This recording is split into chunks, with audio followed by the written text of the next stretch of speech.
All right, this is exciting, isn't it? Here we go, guys, in 5, 4, 3. Here we go.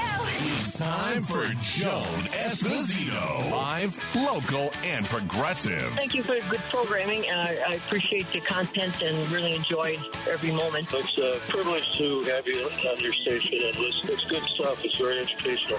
It's time for Joan Esposito on WCPT 820, Chicago's Progressive Talk. Hello, I'm going to be very zen today. No shouting, no getting upset. We're just finding our happy place, and we're going to grab that happy place and drag it into the weekend. Kicking and screaming. No, sorry, not kicking and screaming. It's going to come along with us happily. It is Friday by now. I hope you have figured out the thing that brings you joy that you are going to do this weekend. If not, now's a good time. Now's a good time to do it. On Monday, I know I'm getting ahead of myself here. Is it Monday? On Monday, I'm double checking this to make sure I'm not telling you a lie. Oh, that's interesting. My computer is being tricky. Or I'm being slow. On Monday, I'm going to be talking to the artistic director at Writers Theater in Glencoe. If you have any interest at all in live theater, I strongly recommend Writers Theater. They really put on great shows. They are extremely well acted. Some of you of a certain age may remember when Writers Theater started their productions on a very tiny stage in a room at the back of a bookstore. Yeah, I'm dating myself now. But the small stage and the small audience still put on some really big productions. Everybody's got to find their own personal bit of joy. I find a lot of joy in live theater. And I'm going to again remind you that if you have any interest in rock and roll music, you need to get yourself to Shakespeare Theater and see Sunny Afternoon. It was co-written by Ray Davies of the Kinks, and it is how the Kinks got started. And yes, they were part of the British invasion, but unlike the Beatles and unlike the Who and unlike the Rolling Stones, these guys were really, really poor blue-collar folks from very poor blue-collar families. And their origin story is very interesting. And, of course, the music is superb, superb. It is a rollicking good time. Oops, I started to get a little excited there. Okay, bring it down. Okay. So I would suggest those two things if you are looking for something fun to do. I found out recently, Bob Jordan, who used to co-anchor the Weekend News with Jackie Bang over at Channel 9.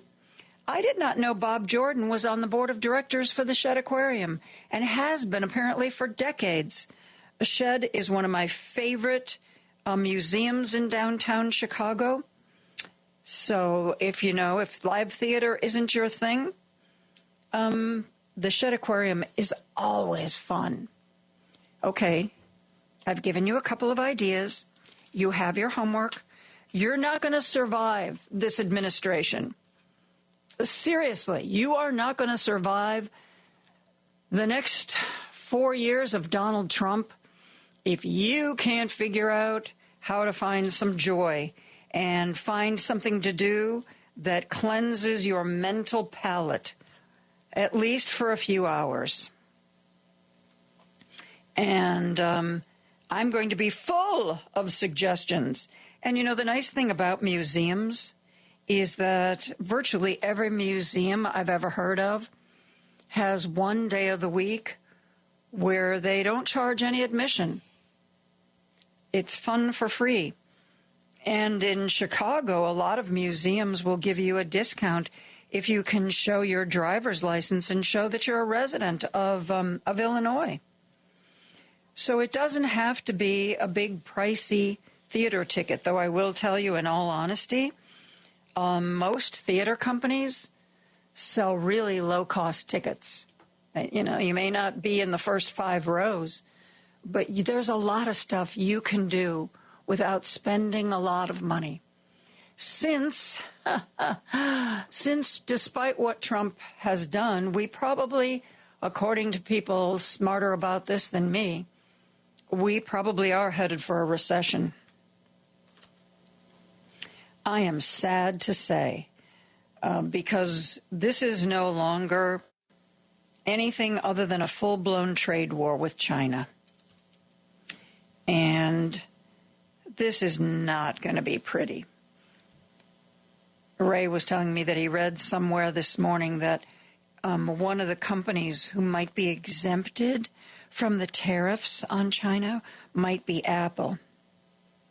You know, Tim Cook ponied up $1 million of his own money for that inauguration. Tim Cook was sitting with the CEOs, though not, I believe, in the first row. I believe he was a second row CEO. But that's what's going to happen, and you just watch, because his bromance buddy, Elon, does a lot of manufacturing in China. And Trump said that he was going to use his instincts to decide which companies got exempted and which didn't. Instincts is code for how much money they give me. The more money you give me, the more my instincts will say that your company should be exempted. But the problem is, you know, I was listening to somebody talk about how big companies, even in tough times, big companies have the resources to just wait it out. Huge companies are going to be around 4 years from now. Apple's going to be around 4 years from now. BlackRock's going to be around 4 years from now. They have the ability, they may feel some pain, but they have the financial depth to wait it out. But small businesses, medium-sized companies, they are the ones that are really going to be in trouble. And they are the ones that employ a lot of your neighbors. And people who don't have a job, they cut back on the groceries they buy. They don't go on vacations. They are very stringent in what entertainments they partake in. They don't go out to dinner. They don't buy a lot of new clothes. And that is why, even if there are only certain areas of business that are directly affected by this trade war, it is going to affect everybody. It's coming. It is coming down the road. Last February, Warren Buffett was taken to task because he had sold a bunch of stuff and he had some huge pile of cash. I don't know, 300 million, 300 trillion. With him, who knows? But it was this monster pile of cash. And people kept saying, well, why are you doing that? Why are you doing that? You know? And he had to defend it. And he was like, well, you know, we're going to be still buying companies. We're just looking around right now. Nothing speaks to us. Somebody wrote an article in the last week that said, well, Warren Buffett isn't being asked to defend what he did anymore. Warren Buffett kids saw this turmoil coming, sold a whole bunch of stock in various companies. I believe Warren Buffett at one point was the biggest shareholder in Apple. He has sold 2/3 of it. He's not out of Apple altogether, but he's in a greatly reduced position. And, you know, we should know by now. He's not the kind of guy to come out publicly and say, oh, you know, I see a bad forecast. But he's somebody that if you have it all any interest in buying and selling stocks, he's not a bad guy to follow. He's a smart guy, and he can see stuff further down the road than a lot of us can. So, not only do we have a lot of uncertainty in the business world, people being afraid to place orders because they just don't know what tomorrow's going to bring, because we have a volatile president who's capable of anything. Now, for the first time in a couple of days, the Wall Street Journal isn't talking about, the plunging bond market or the plunging stock market. Today, it is the plunging consumer sentiment. Consumer sentiment souring to one of the lowest levels in a decade. That means, folks, that you and I are not really interested in buying stuff. Oh, and underneath that headline, here's another one I think you'll enjoy. Wall Street sounds an alarm. Now, remember, this is today's headline after the quote-unquote pause for the tariffs on everybody but China. Wall Street sounds an alarm. The economy is at risk. But J.P. Morgan Chase's Jamie Dimon and BlackRock's Larry Fink both said the turbulence we're experiencing now is not like prior financial crises. So, man, oh man. Good luck with that 401k. And for those of you who have those stock accounts to pay for your kids' college, I hope your kid isn't going to college right away. I hope your kid isn't going to go to college for probably 5 to 7 years from now. In other news, in other bad news, because that's what we specialize in. Before we do that, though, I want to share something that I sent Lady B earlier today.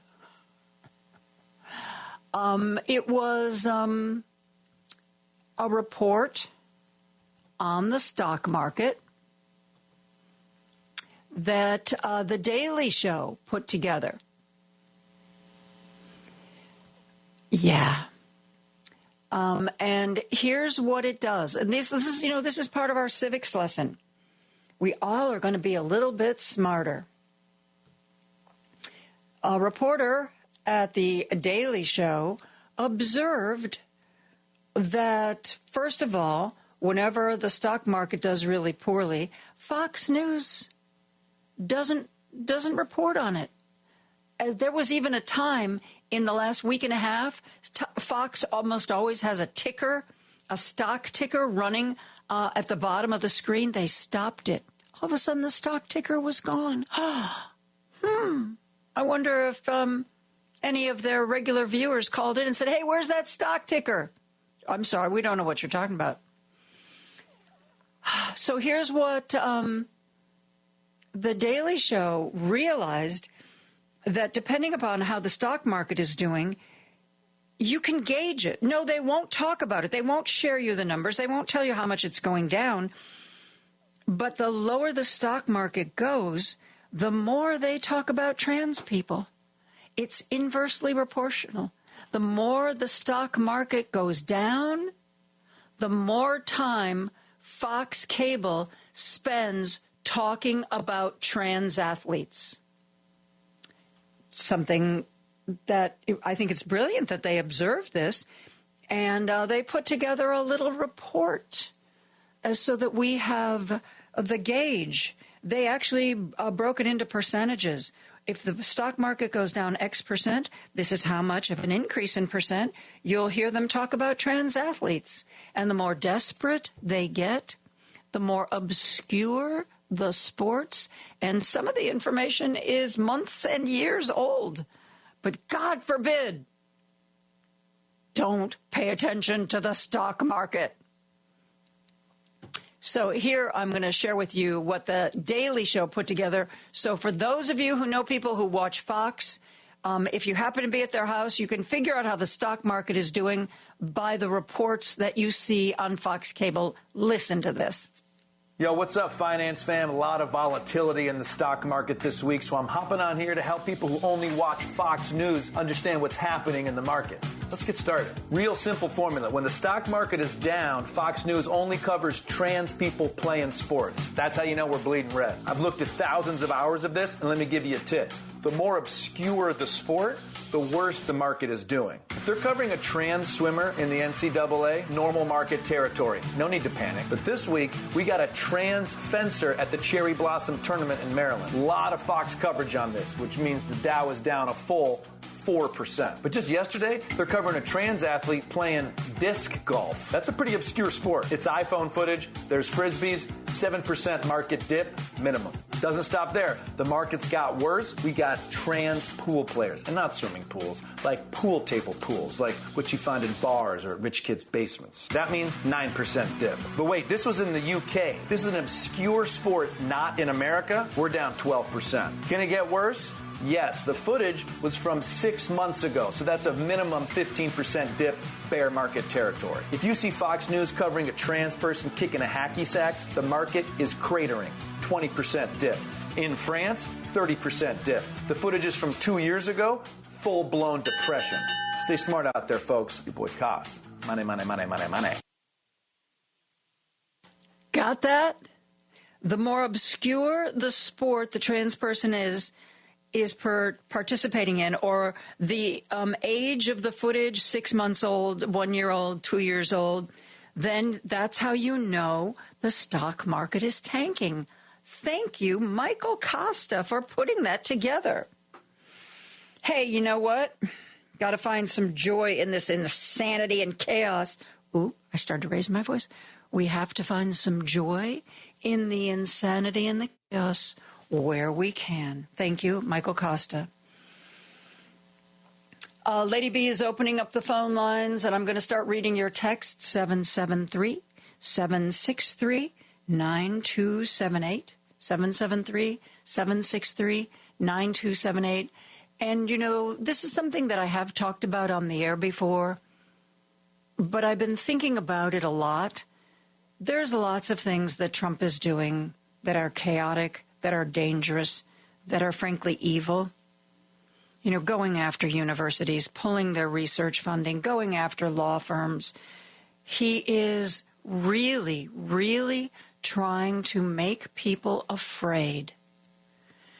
Well, I mentioned earlier in the week that he's now going after Chris Krebs and Miles Taylor.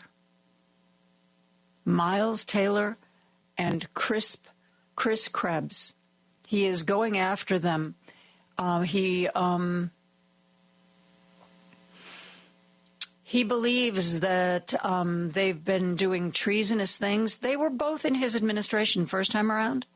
Miles Taylor worked in Homeland Security. You may remember, you know, when there was that op-ed in the New York Times. That was the first ever op-ed they've published and not published the name of the writer. It was listed as anonymous, but they verified to their readers that they knew who wrote it and they were a legitimate, trusted source. And Miles Taylor wrote this opinion piece about how people should know that there were people within the Trump administration that were trying to derail the worst of his impulses. You remember that funny word, guardrails, that, you know, the things that no longer seem to exist for Donald Trump? Miles Taylor wrote that opinion piece and behind the scenes tried to keep Trump's most cruel and most stupid ideas from taking effect. Chris Krebs he committed a different sin. He was head of cybersecurity. A part of his job was to make sure that there was no foreign interference in the 2020 election. And he did it.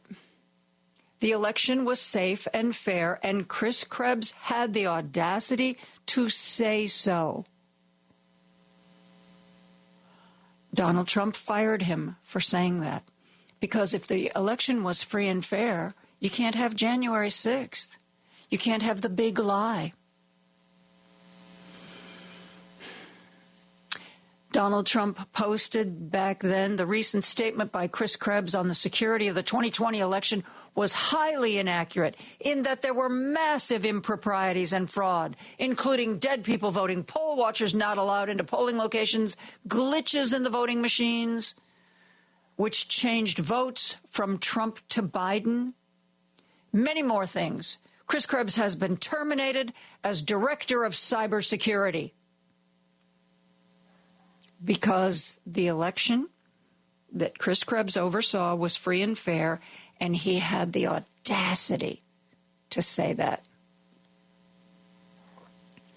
Donald Trump is now wants charges brought against both of those guys. So now we're going after not only universities or law firms that have the audacity to be associated with anybody Donald Trump thinks is against him or not for him, which is the same thing. If you're not actively for Trump, you're against Trump. Now, on top of the law firms, the universities, he is starting to single out individuals. Not because they have done anything treasonous, but because they dared speak the truth. This, kids, is really bad. You might pay more because of the tariffs, but if Donald Trump is able to frighten people into not calling out the bad stuff, it's another brick in the wall. And it's dangerous. This is so dangerous. This should be a 5-alarm fire. You said the election was free and fair? First of all, you're fired, and now I want the DOJ to investigate you and bring criminal charges against you. You know, it takes a pretty brave person, I'm looking at you, Liz Cheney, to stand up to that kind of pressure. And even though Joe Biden issued a bunch of pardons to people he thought Trump was going to go after, I don't know that Miles Taylor or Chris Krebs was on that list. People on the January 6th committee, Adam Kinzinger, Liz Cheney, but did they think in terms of who else Donald Trump would add to his list of people I hate, add to his revenge tour? I don't know. Probably not. I haven't read anything about them having pardons in their back pockets. This is bad, kids. This is really, really bad. There's another big march planned for April 19th. We got to blow the numbers from the last one out of the water. We really do. They have to understand. If the Republicans understand that they're going to lose all their seats in the midterm elections, they're going to start standing up to Trump, because Mike Johnson is supposed to be part of the apparatus. The checks and balances, well, nobody's checking Donald Trump. Nobody in the Republican Party is checking Donald Trump right now. We're going to take a break. We're going to get to the phone lines, the text lines right after this. Take Joan Esposito, live, local, and progressive, with you on the go by using the TuneIn app on your phone. Just search for WCPT 820. The Randy Rhoads Show. Oh, congratulations to the Fox and Friends weekend morning host, who's now our Secretary of Defense. He's a veteran, everybody. I know, I'm a veteran, too. I'm pretty sure I wasn't on any of Kamala's short list for any cabinet position. But, oh, my God, these picks, it's almost like Well, there's a word for it. It's called patronage. Right here, right now on WCPT 820, weekdays 7 to 9 p.m. Central Time. This is Chicago's Progressive Talk, 820 AM, WCPT Willow Springs, and online at WCPT820.com, where facts matter. Joan Esposito. Join the conversation now at 773-763-9278. I'm trying to use the phone! Joan Esposito. Live, local, and progressive on WCPT 820. It is Friday, and we spend a lot of time talking about the news of the day, reading your texts, taking your calls. So let's get to it. Let's go to the phone lines. Dave from Huffman Estates is on the line. Hey, Dave, how are you? Well, hey, Joan, did you see another one getting purged? That the head of the U.S. military base in Greenland been fired. That There's Colonel a beautiful Susanna picture Myers on the AP News website of J.D. Vance smiling, his nice little grimacy smile at Colonel Susan Myers. And now he has fired her. He's fired her because she sent an email out to all of the people under her command at the, how do you say that, Pituffik? Pituffik Sounds Space good. Base? Pituffik, close enough. Yeah, in Greenland. Because she said, by the way, we just want you all here to know that don't worry, we have a great relationship with Denmark. We have a great relationship with Greenland. And that was not what J.D. Vance was there to say. So she's been fired over a loss of confidence in her ability to lead. So she's not towing the party line. Oh, by the way, guys, you don't have to worry. We have a great relationship with Denmark. Everything's fine. And J.D. Vance had her fired for that. Yep, they use that another lady too, another woman, kind of the war on women. Yeah, that's odd, isn't it? So many of the people who've been fired from the upper echelons of the military tend to be women and African Americans. Huh? Interesting, isn't it?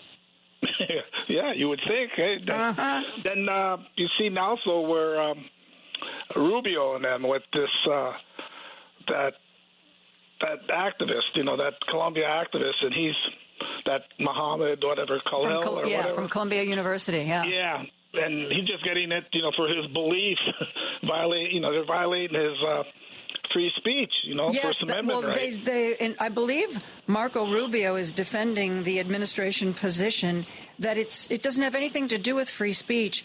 If somebody who's on a student visa says anything that the government doesn't like or anything that the government perceives as negative to them, they can be deported. You may not know that apparently if you're here on a student visa, free speech does not apply to you. If you speak publicly in a way that the White House doesn't like, boom, you're gone. That's at least what they're arguing. I guess that one song way back in the late 70s from Cheap Trick, that Dream Police, I guess, kind of taking it. But did you happen to see Lawrence O'Donnell last night? I saw a little bit, but not the whole thing. Where he's talking, from what I could see, that where Trump have gone to the Supreme Court, they want to be able to snatch anyone who reports stuff that Trump doesn't like, kind of tied in what you were talking about earlier. And then first start with probably guys like you and that CPT, that spreading the word. But anybody, after a while, if they don't like what they're saying, that they snatch them and bring them down to that one of those prisons like El Salvador or whatever. I think I've heard people saying that the one thing that we don't have a habit of doing in this country is a national strike where everybody just stays home. I mean, I know we've read about them in Europe, in England. People get ticked off enough and they declare a national strike and everybody stays home. And that's something, we march, we protest, but a national strike has never been something that has been part of our repertoire. And some people are saying that if the way things are going, there may come a time when that will be the only thing that Washington pays attention to. You know, I still think that the Republicans are the only party in a position to check Donald Trump. And they're afraid to do it because they're afraid that he'll use Elon's money combined with his anger to primary them, and they will lose their seats, whether in Congress or the Senate. So they feel that they have to go along with it. But if it gets to the point where they realize people are so angry, they're going to lose their seats if they don't do anything, that's when we might see something. Super quick one so you can get there. Did you happen to see the one where Trump had dialed up H.R. McMaster on his private cell? No. By mistake? Yeah, no. Yeah. And his aide sent him through, and McMaster's kind of wondering why would he call him, because he fired him back in 2018. And I'm surprised that he still had the number. Yeah, exactly. And then later on they figured, he must have been trying to call Henry McMaster, the governor of South Carolina, but because he went in there. Well, now if Joe Biden would have done it, they would have been blasting him about being Alzheimer's and that. And but yeah, he did that the other day. He called up on that. And I'll close with this one, Joan. If you know anybody that's good with making those meme things, perhaps with the egg prices still up there, someone should make one of them meme stickers like they did on President Biden. Remember at the gas pumps, I did this? And they could do that, put it up on the egg shelf there with Trump's face and body, pointing at I've done this. Yep. Just a thought, somebody that's creative out there making them. His, I think it was Charlie Sykes I was reading, said that Donald Trump's approval in the polls is like the lowest it's ever been in this administration or the last. And because his voters said, we voted you in to bring down inflation and bring down prices. And every economist that I have read, every business person that I have read said, basically, fasten your seatbelt because inflation is going to start to go up and God only knows where it's going to stop. Wow. I heard something in passing. I thought they said that these egg producers, whatever, they're making some profits, big-time profits now. There's a big company that's responsible for a lot of the eggs. It's like the it's like the government of eggs. They're like a huge producer, and they, in their most recent profits, they had like $9 million more money in profit this quarter than last year at this same time.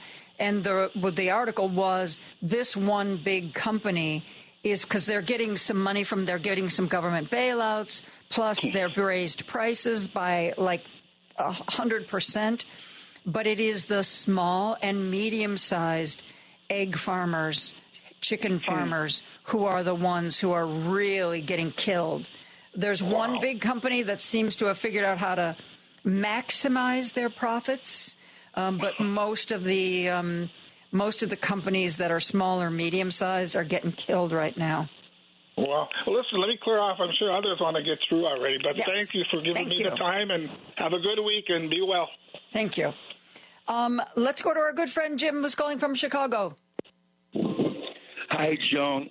Real thrilling subject, the national debt. That comes into prominence after the Republican Party in about 1856. That's when he finally became the Republican Party. And it became part of their DNA. They would run on the national debt for 150 years.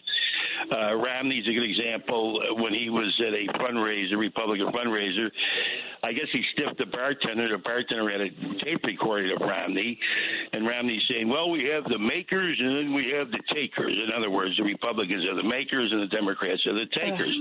Now consider this budget that they're trying to pass, nothing to do with the national debt. What it's giving is oil executives full reign to go all over our national parks and extract whatever they want to, pollute what they want to pollute. It's the most insane budget I've ever heard in my life, and these are Republicans again who scream about the national debt like they've had for 150 years, but they don't do anything about it. They run it into smithereens whenever they get a chance to do it, and they're doing it again. And what did Trump go through? Trillions in his first. This is going to be trillions again. Oh yeah. Plus what they stole. Oh yeah. Yeah. And that's it's going to be real interesting. They're trying to fold an increase in the debt ceiling because they don't want to have to negotiate with Democrats. They're trying to figure out a way to sneak it into this budget resolution. And I was just reading this morning, and I don't know the actual ins and outs of which committee has to hear and how many days and how much time for debate. I don't know a lot of the procedural stuff, but I read something today that said this budget is not going to be decided anytime soon.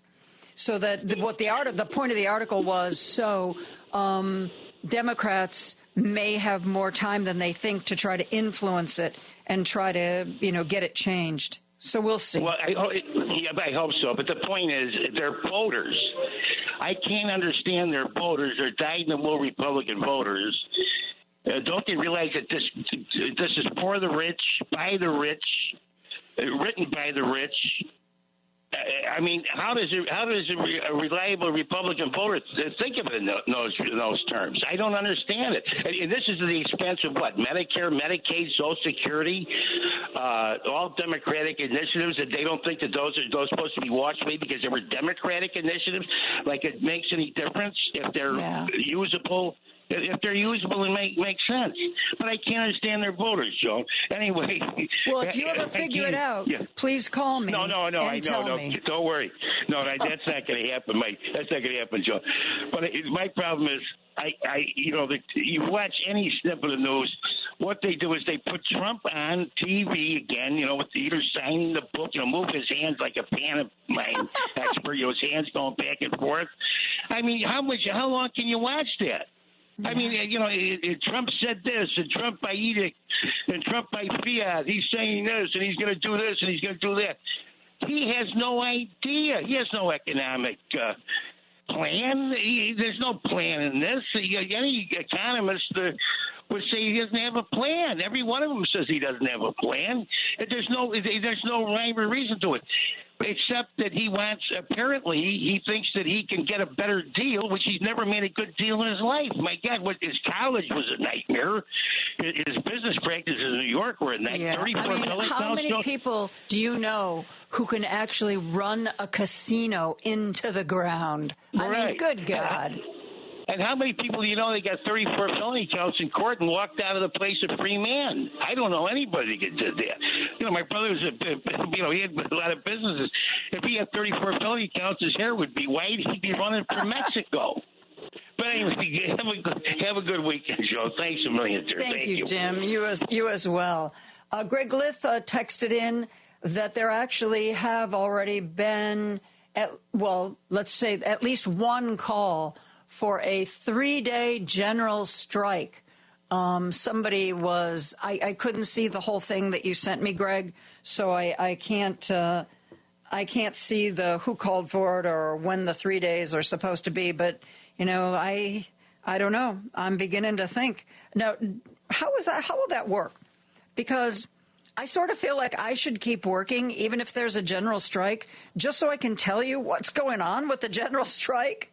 I'll have to think about that. Important things. We're going to take a break. We're going to be back with more of your calls and texts after this. Podcasts of Joan Esposito, live, local, and progressive, are available on Spotify, Apple Podcasts, TuneIn, iHeartRadio, YouTube, and Amazon. Just search for Joan Esposito.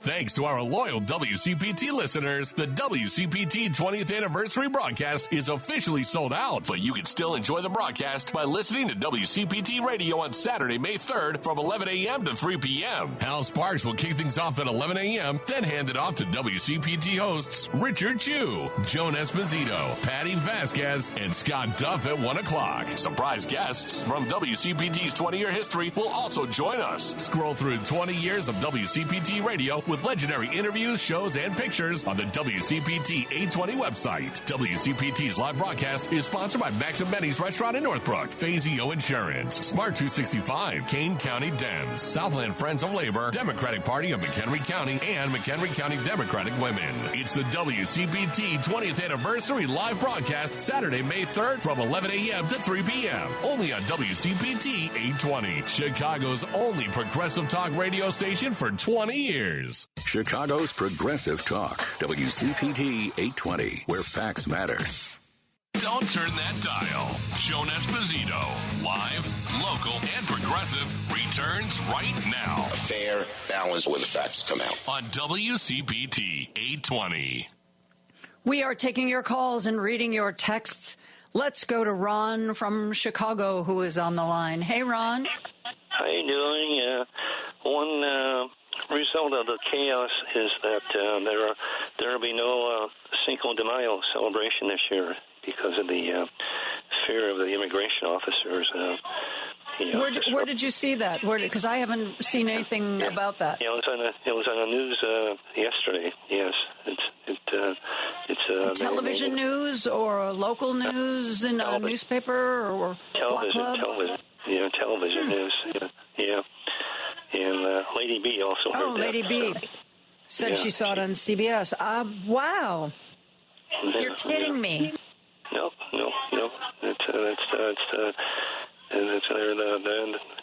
They're afraid of the immigration disrupting everything. So. Oh my God. I know. Well, this is the kind of thing we're hearing. People not showing up to work. Some of my family went out for breakfast or lunch yesterday at this restaurant that we go to quite frequently, and they said the service was really bad because there were hardly any people working there. And man, the restaurant industry survives on migrant labor. I mean, what other adults are interested in washing dishes for 8 or 10 hours or bussing tables? And they said it was really, really obvious that a lot of the people who had been working there were gone. Yeah, they're in hiding, right? Yeah. Well, that one guy was grabbed by ICE when he took his kids to school. ICE didn't go in the school, but he was in the drop-off line, and he dropped off his kids, and then he was taken into custody by ICE. I mean, of course they're hiding. I'd be hiding too. Yeah, and there have been 258 people sent to El Salvador, deported, and of those, only 5 have been known to be gang members. And the Justice Department has said that they are deporting people because of tattoos, because of the way people dress, because of the hand signals. So, anything that they grab anybody that that looks like a gang member, and they put them in the El Salvador, and in the prison cells, there's 80 people to a prison cell and only 2 toilets. So it's pretty. Yep. And remember I was saying the other day, CBS was interviewing Pam Bondi, and they said that, this El Salvadoran prison, I think that's the one they were talking about. They said by the research they had done, the vast majority of the people sent there by the United States had no criminal record. Remember how Donald Trump said he was going to send the criminals? He was going to deport the criminals. They don't care if somebody's a criminal or not. They don't. And she ended up getting up and walking out. She got up, took her, and she walked away from the reporter. Because the reporter was like, look, if you've got proof that these people are criminals, share it with us. Because you know what? It doesn't seem like they're criminals from what we could find. And she was like, well, they don't have documentation. Yeah, but you guys said you were going to deport criminals. Are these criminals? And that's when she got up and walked out. All right. And also one more, that this Christine Knoll went back to El Salvador this week for a photo op. And and in her video, she had two federal agents with her. And in the middle of the video, she takes out a pistol and points it at one of the federal agents. Really? Yeah, really. I saw the film. So oh, my God. Did she think he was a puppy? Was she going to shoot him because she thought he was a puppy? A badly behaved puppy? Because God forbid you take a badly behaved puppy that you don't want to a shelter where somebody can actually adopt them. No, you take it to a gravel pit and you shoot it. Right. I don't know what it is with her and guns. God. It doesn't mix. All right. Thank you. Thank you for the call, Ron. Let us go to Detroit. Andrew is on the line. Hello, Andrew. Thanks for the call today. Andrew? Good afternoon, Joan. Thank you for taking my call. Thank you, Lady B, and all the other people that are helping keep Joan's show on the air. We love you all. Thank you. I wanted to talk about Chinese owning property in the United States. We've got, maybe a trade war going on with China? We are exporting people that are minding their own business, doing the right thing over here. We're exporting them to El Salvador, and we've got these Chinese buying up properties around our military bases and around our utilities. Well, I don't know about property. I know that they are a very, very, very large owner of U.S. debt. They, we really should be more careful with them, because if they call a lot of this debt due, we're in trouble. And along those lines, Andrew, there's also some speculation that part of what Donald Trump wants to do, they've, with all these firings, and they've taken a number of federal buildings that they've said, we're going to sell these buildings.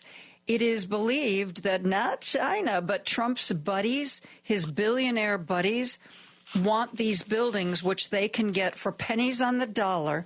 And then some of these agencies have nowhere to go, then the United States government is going to have to lease back the space from the Trump buddies. So a lot of people believe, that part of this is a big scam so that Trump's billionaire buddies can acquire prime Washington real estate that comes with an automatic client that will pay them through the nose to occupy the same offices they occupied when the building was government owned. So there are a lot of shenanigans going on, Andrew. Many shenanigans. They are seeing the properties that the Orange Menace owns that are being leased, rented, sold, whatever happens with those different apartments. They are being sold to foreigners. And it's just awful. There are foreigners running our country now, and it's all by what goes on the particular day of the week. And I don't think this war with China is real at all. I don't think it's real at all. But, the people end up suffering. It's always the people. Yeah. The people end up suffering. Why is that, Andrew? We get it coming and going. Why is that? We do. I don't know. One more thing before I let you go, Joan. I'm thinking sometime in the week of 4th of July, if during one of our protests or something like that, we all sing songs of loyalty to the country, showing we are proud patriots, and just stand there for hours and hours and sing all the different patriotic songs to show we're the patriots. Yeah. We are the patriots, and they are not. Thank you for that idea, Andrew. I expect you to come up with a playlist and share it with me as soon as you have it prepared, okay? I will. Thank you so much. Have a wonderful weekend, Joan. Bye-bye. Thank you so much. Let's go to our good friend Roosevelt, who is on the line. Hey, Roosevelt, how are you today? Hey, Joan, how are you doing today? Good, I think. Have a nice weekend. I shall do my best. So I have you to blame for this. Uh-oh. No, this is good. Your words are embedded in my head, okay, as far as what you said not too long ago. And that is to the fact of you mentioned that basically the chickens have come to roost. What do I mean by that? By the fact that the way these tariffs are going, you mentioned the fact that he was going to go back on his word. That he basically repeated the same thing that he did with Mexico and Canada, which I believe, if I'm not mistaken, Mexico and Canada had that, USMCA. I'm trying to picture it in my mind. Yeah, I can't remember exactly. Okay, well, remember that pact that they made? Yes. Well, he's the one that basically broke it when he said that. He was going to put a lot of what he is undoing right now are trade agreements that he himself signed in his first term. Let's be clear on that, kids. This is, he would like you to think it was all Democrat stuff and Biden stuff. A lot of these things that he's walking away from are things he negotiated in his first term as president. So, yeah, there's that. Woohoo! And Joan, did you see the disgusting first meeting that he had with his cabinet yesterday? I couldn't stand it. I had to take it off. Because that wasn't the first meeting, but that one was as cringeworthy. Wow. Everybody, let's go around the table and let's all tell Donald Trump what we like most about him. My favorite was Kelly Loeffler. Oh, Mr. Small Business Administration. What the heck's she even doing at the table? Oh, Mr. President, thank you so much for everything you've done. We really just don't have words for it. Oh, my God, save me. And per Midas Touch, I was just watching a video not too long ago, a few minutes ago. They're reporting that Trump is panicking because he's posting on his Truth Social pictures of Hillary Clinton because apparently I'm not sure if she's there or she spoke recently, and they mentioned that the University of Michigan has reported that the consumer is expecting a 6.7 increase in inflation. So now he's panicking. So he's putting all kinds of garbage on his Truth Social, on his so-called accomplishments. One of them is not taxing Social Security and blah, blah, blah. In other words, trying to put aside the negative things that everybody's saying, which is J.P. Morgan. They mentioned a recession. Who's the other guy? Oh, and did you see the thing about Schwab? Tell me real quick because we got to get to the news. Well, real quick, they're also made money, and he basically made an ad for them, saying that they've been doing good on investments recently. So basically, like if they did good, hey, why don't you guys start buying? Which is what he did. He basically said the time to buy is now. Yes, he did. So that's it. That's Didn't he? He gave a lot of people a heads up. Thank you, Roosevelt, for the call. I have to get to the news. We're going to be back with more of your texts and calls right after this. You're the only voice of reason on the radio. You give me hope. Having listened to you every day. Thank you for your clear insight. Always felt a little bit smarter. I listen to you every single day. I keep coming back to this station, and thank you for what you do. On WCPT 820, Chicago's Progressive Talk. Because facts matter. You're listening to WCPT 820.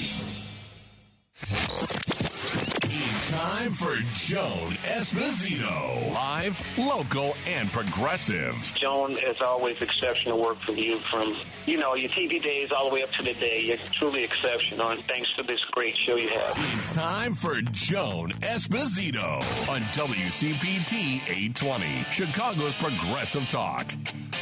Right before we went to news, we had Roosevelt on the line, and I had to kind of cut that conversation short. He was talking about Charles Schwab making money, and he sent me the article. It's from The Independent.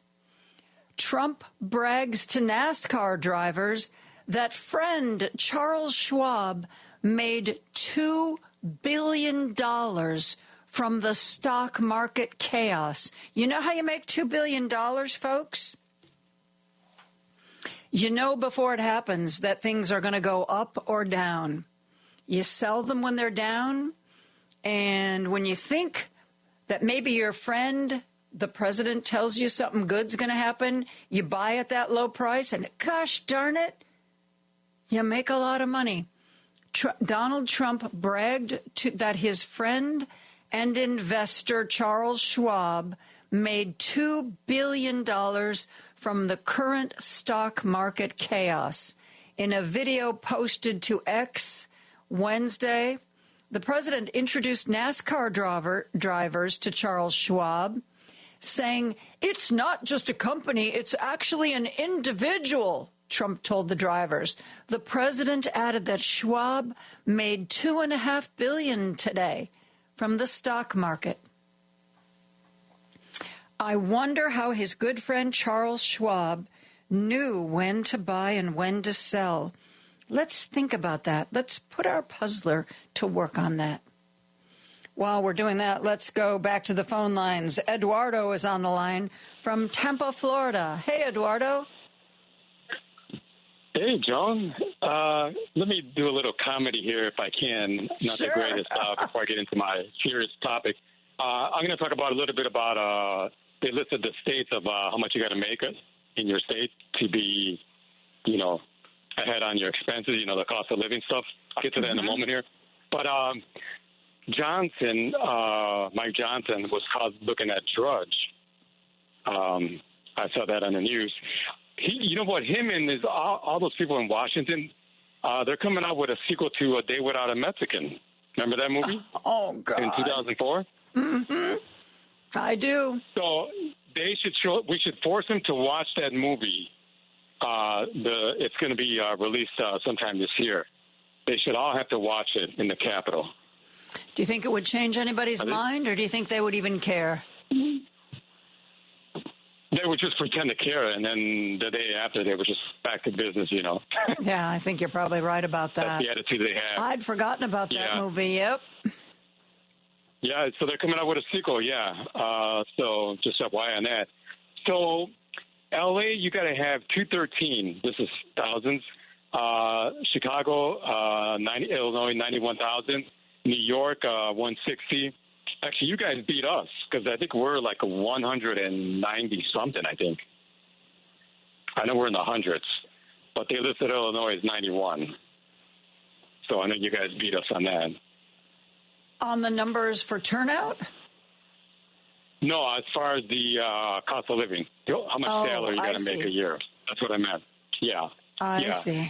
Yeah, I saw that online. They listed all 50 states, and those are just like the three main ones I mentioned right now.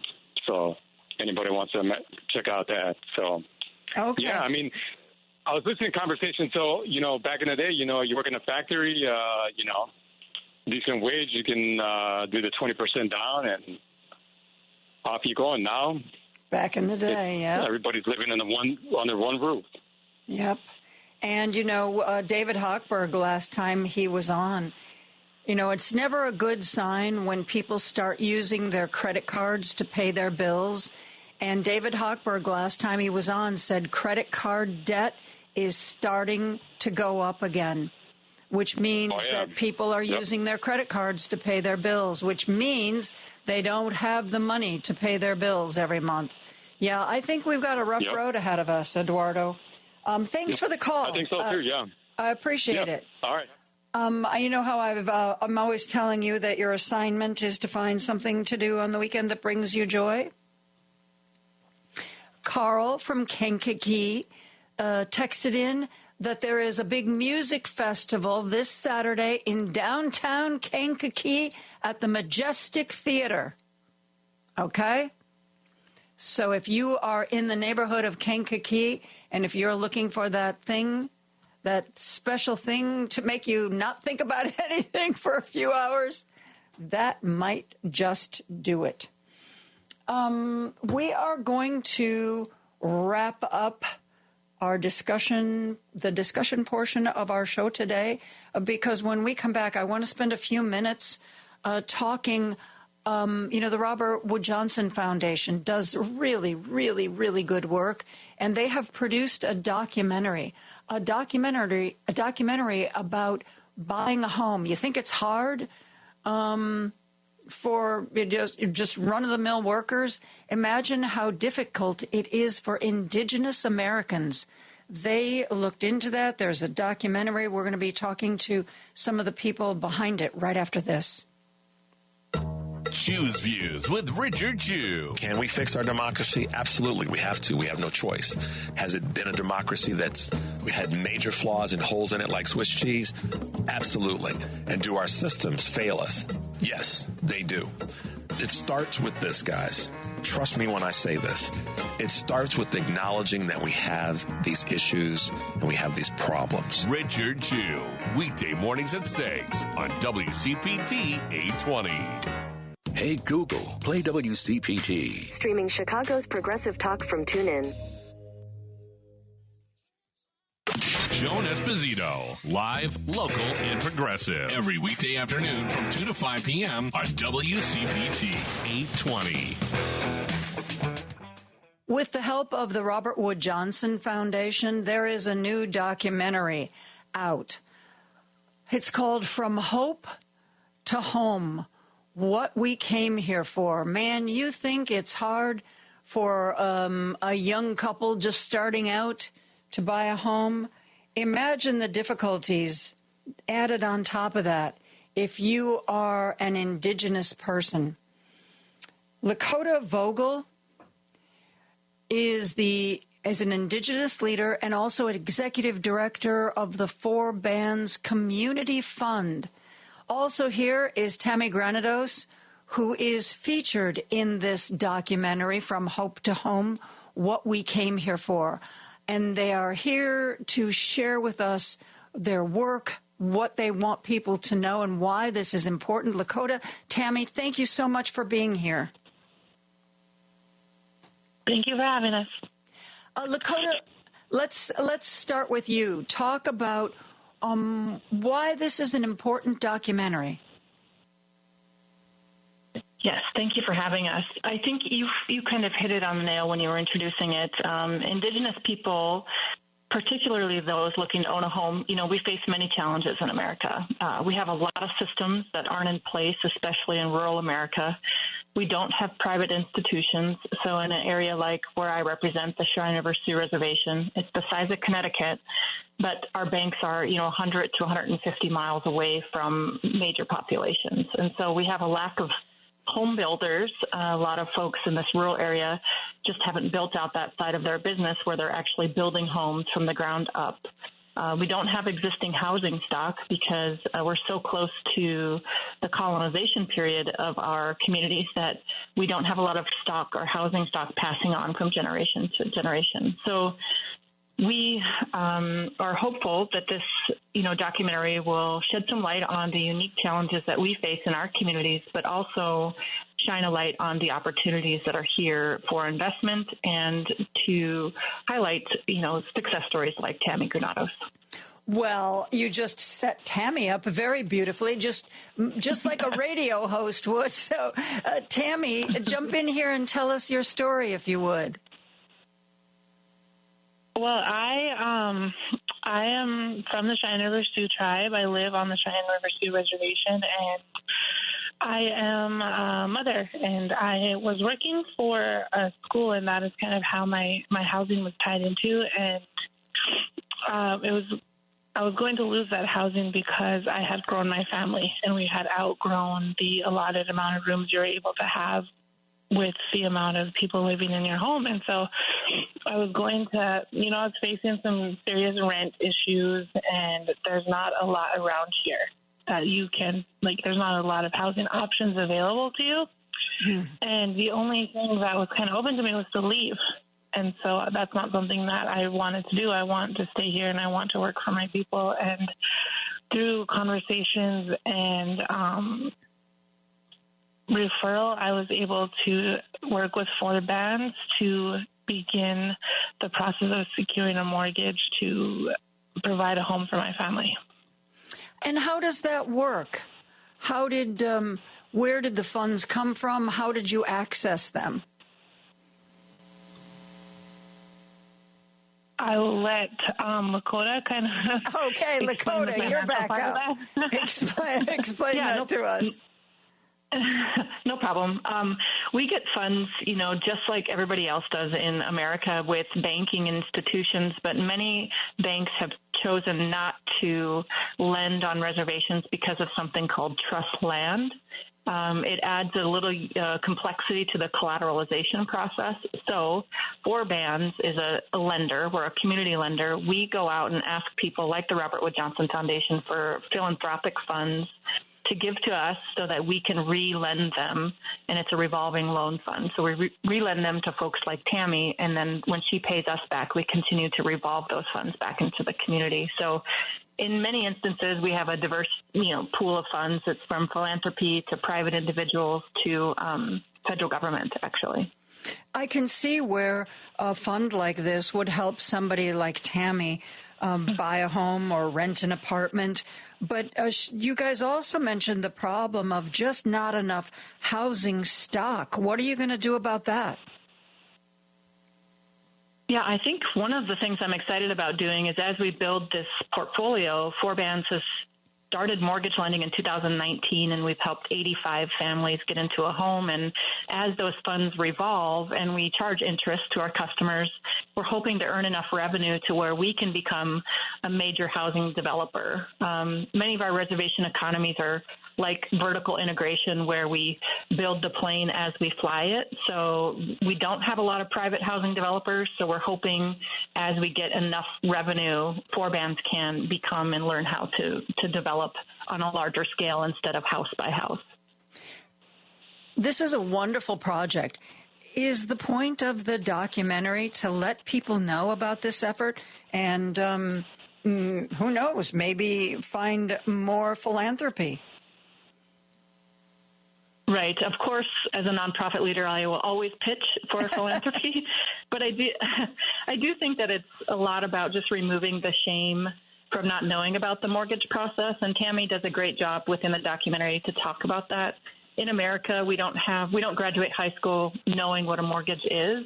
And the only way you really hear about that is if you come from a family who either has had a mortgage, which is a privileged status, of wealth in our society. So we're hoping to remove the shame of that and then let folks know that the mortgage industry is an obtuse industry that's really difficult to navigate, but for them to seek out the community partners that can help you navigate those systems.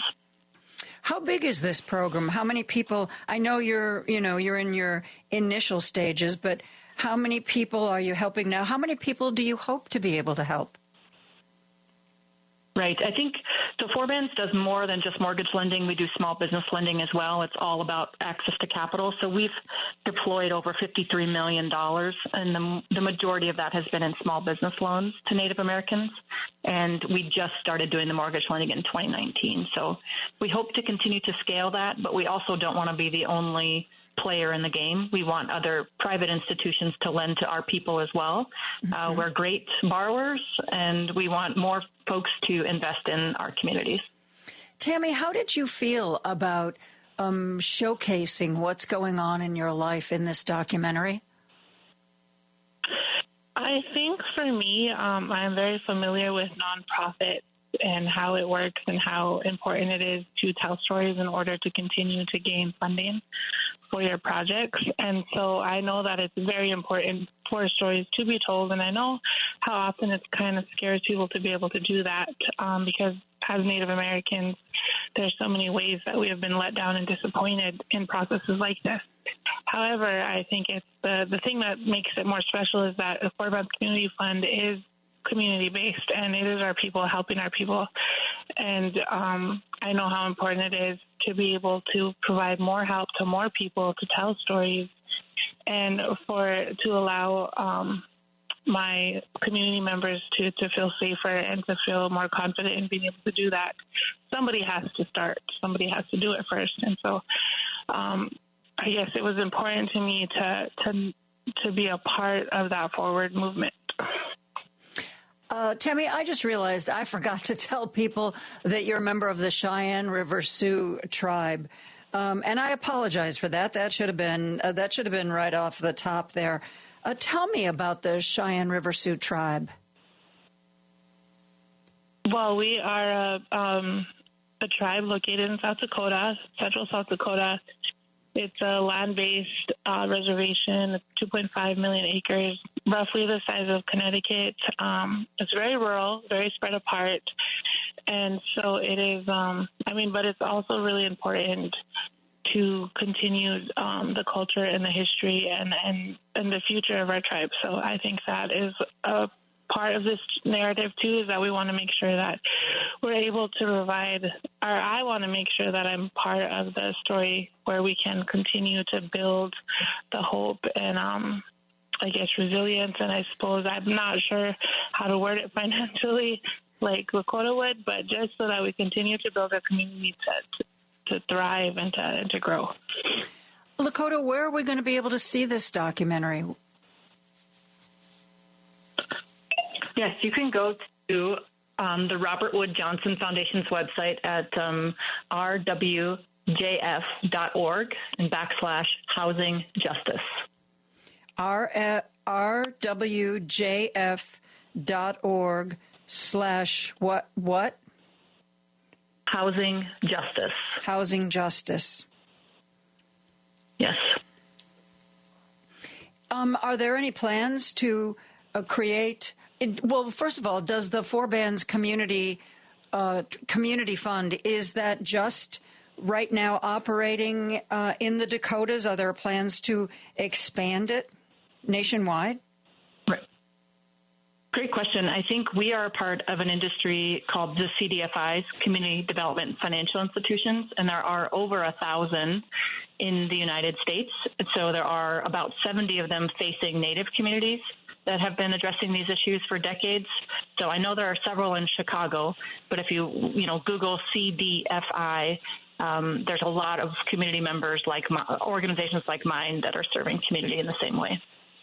Well, I hope the Four Bands Community Fund doesn't rely on any kind of grants or funds from the federal government, because I would imagine that for the next 3 or 4 years, those are going to be pretty scarce. And I don't know, Tammy, you're a woman, Lakota, you're a woman, I'm a woman. Who knows? We may all be DEI'd out of existence in the very near future. Do you worry about the politics of today? We do, and I think, Native Americans stand as a test of time of being disappointed by the federal government. So I don't think it's necessarily new to us, but it's true. As modern-day citizens, we're experiencing the same just uncertainty everybody else is. But I do feel like look to us for resilience, because we feel like, our resistance is our resilience, basically. I also failed to mention that correct me if I'm wrong, but I believe this is National Fair Housing Month.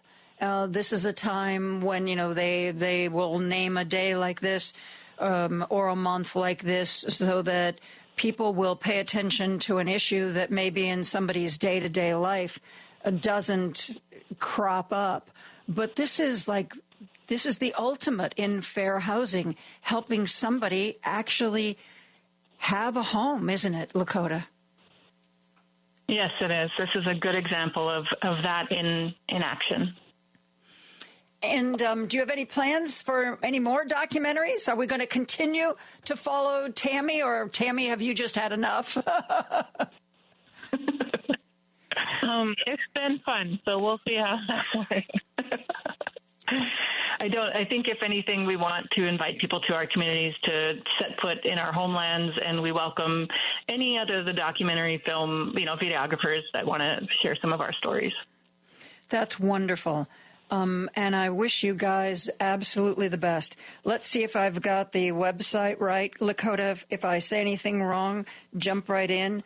If you would like to see this documentary, the documentary is called From Hope to Home, What We Came Here For, and you can find it at RWJF, which is, of course, for the Robert Woods Johnson Foundation, rwjf.org/housing justice.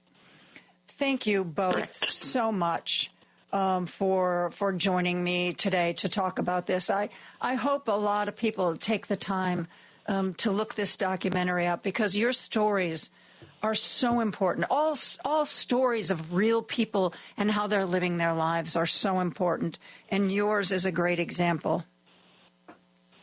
Yes, thank you. Yep, thank you so much.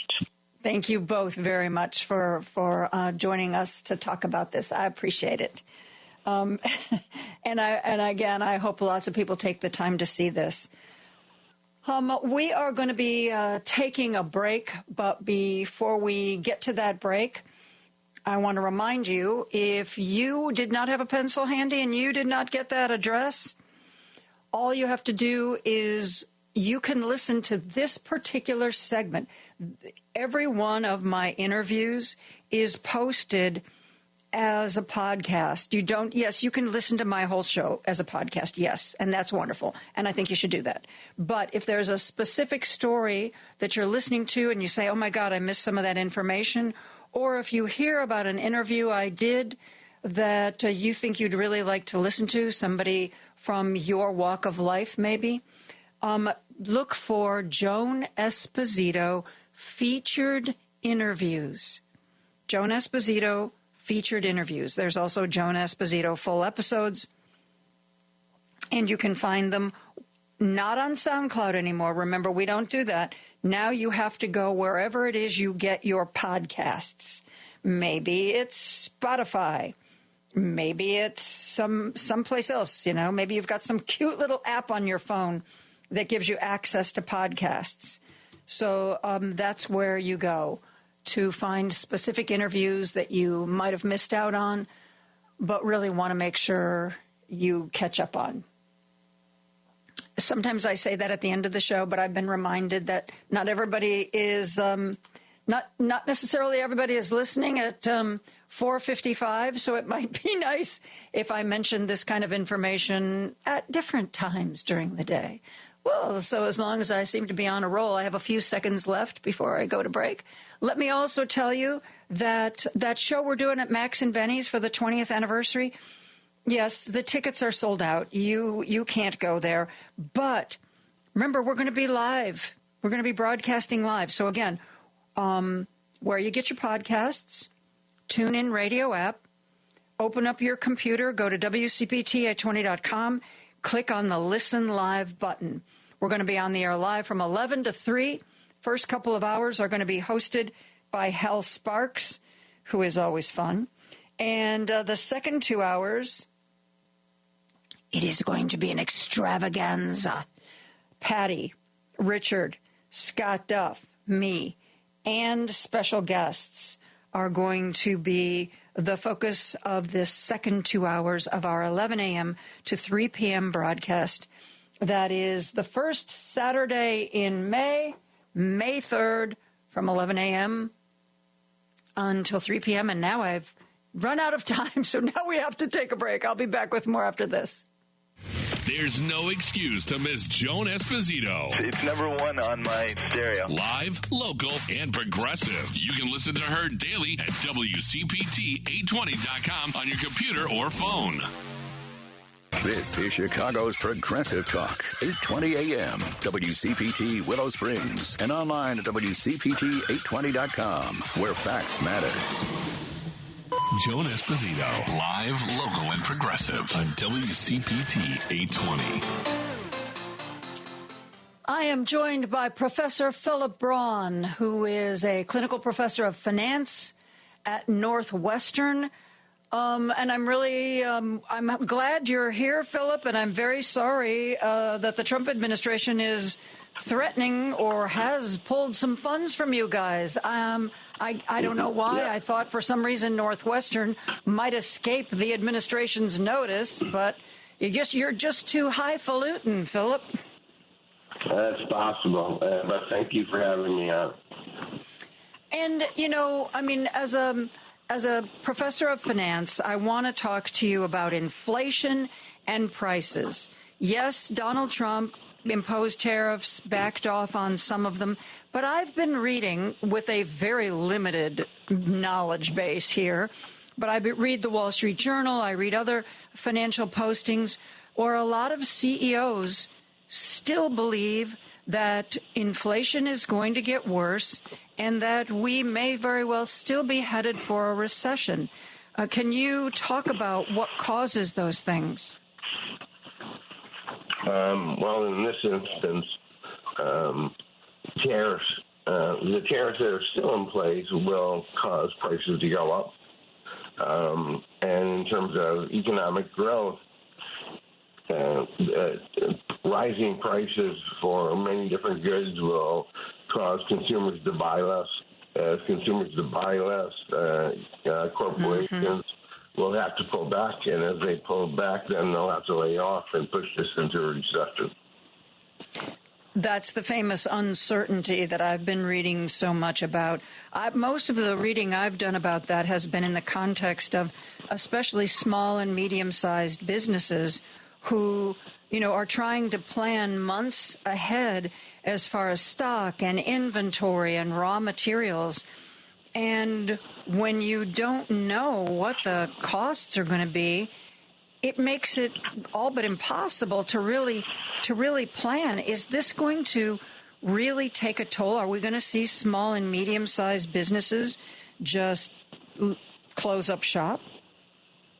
I think we will. Uncertainty in markets, whether it's a financial market or any product market, really hurts growth. And because of the uncertainty, small and big companies have to pull back on the production simply because they don't know what's going to happen. And as they do that, again, they'll have to lay off workers and ultimately might go bankrupt. So this is a major problem. The tariffs on China right now are huge, and what that's going to cause is no one's going to trade with China while the tariffs are at such a high rate. If you have a small business that depends on maybe inputs from China, they will not be. They won't buy any until they get a sense of when these tariffs are going to decrease, and so that it just snowballs. One of the reasons given for the tariffs, which most people don't really think is a viable reason, is that it somehow is supposed to drive more manufacturing back to the United States. But even if a company wanted to do that, what would be a realistic timeline? If you have a factory and they make widgets and you buy those widgets from a Chinese factory, how long would it take you to start making widgets over here? At least 2 years, right? It takes time to build a factory, buy machines, put people in place. So shifting where you're producing takes quite a bit of time. And then on top of that, since hopefully Trump is only in office for 4 years, why build that factory if you think that the tariffs are going to be changed in 4 years with a new president? Are there any industries here in the United States right now that actually will benefit from these tariffs? I can't think of any. I don't think so. Ugh. So it's maybe the steel and aluminum and some commodity markets like that might benefit. in the following sense. When we put a tariff on steel, what happens is steel prices rise from the tariffs, bring it in. Well, what happens is U.S. manufacturers will increase their price to the global price, and so those particular companies will become more profitable. So you think if there's a company that imports all their, say, steel from China, and that price goes up, and there's another company that makes steel here, that rather than going to people and saying, hey, our steel's cheaper now, it's, you can come and buy American steel and it costs less, that rather than doing that, they'll just say, oh, well, the Chinese steel is now going for $5 a pound. We're going to raise our prices to $5 a pound. You think that's more likely? Oh, yeah, absolutely. That's what we saw. Well, isn't the whole point of doing that, though, is that supposed to drive business to American companies by making American products cheaper than the similar product from China? Doesn't raising the price kind of defeat that idea? It does. It does defeat the idea. And so it's one of the reasons why tariffs won't work in terms of bringing manufacturing back to the U.S. Can you envision any scenario where a tariff is a good thing?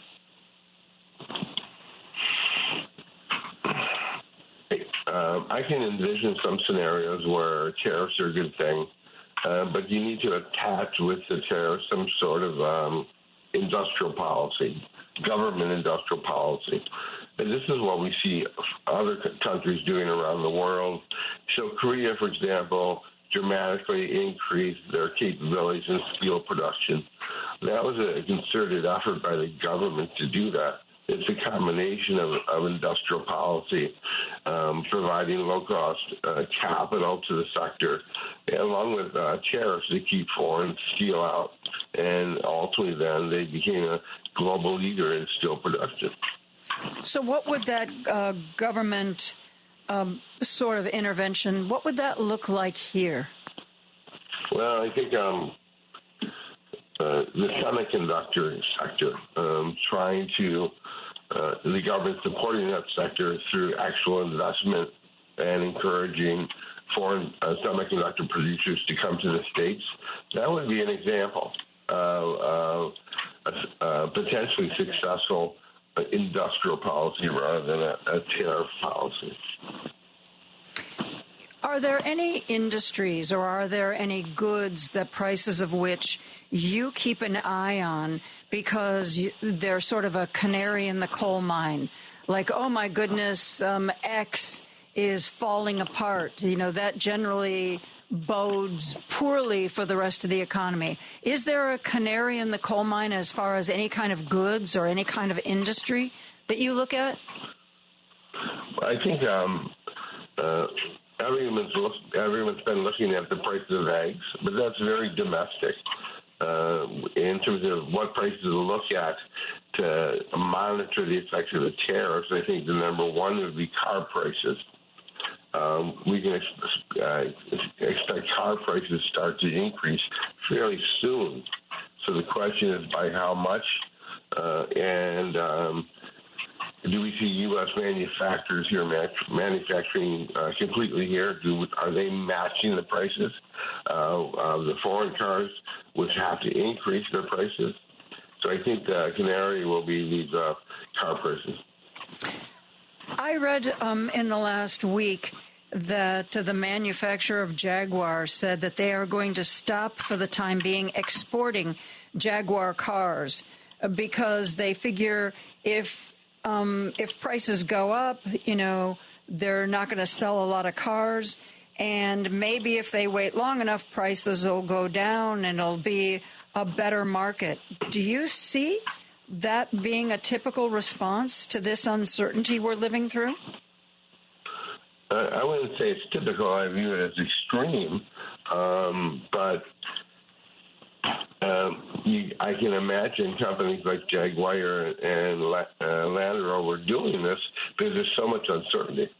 And it costs money to import the cars, and it costs money to market the cars. And so why spend all that money if the price of a Jaguar has to go way up relative to its competitors? I recently, the beginning of this year, did some car shopping, and I didn't, realize this, but on those little pieces of paper that they stick on the windshield, now, in addition to all of the features and the gas mileage, there's a little box on a lot of them that tells you where the car was assembled and where the parts come from. And I was stunned. There was a Chevy that I looked at, and there were at least 5 different countries that contributed to the making of that Chevy, and less than 19% of it was from the United States. Is that what we're talking about when we're talking about a global economy? Absolutely. That's the nature of the world today, and global supply chains. The global supply chains have been able to reduce the costs, producing many different products, including cars, which has been a great benefit to U.S. consumers. By closing these supply chains down, it'll be a transition for U.S. manufacturers to find their parts and other things and ultimately put the car together here in the States. It's not going to happen overnight, and I don't think it's ever going to happen. Well, that was what I was going to ask you. I mean, we are a very interdependent world these days, and no matter what one leader of one country tries to do to isolate that country, it seems like globalization has reached a point where it's a point of no return. We're never going to go back to everything the French buy is manufactured and made in France, are we? Do you see anything that would make that happen? No, not at all. We don't want to go backwards.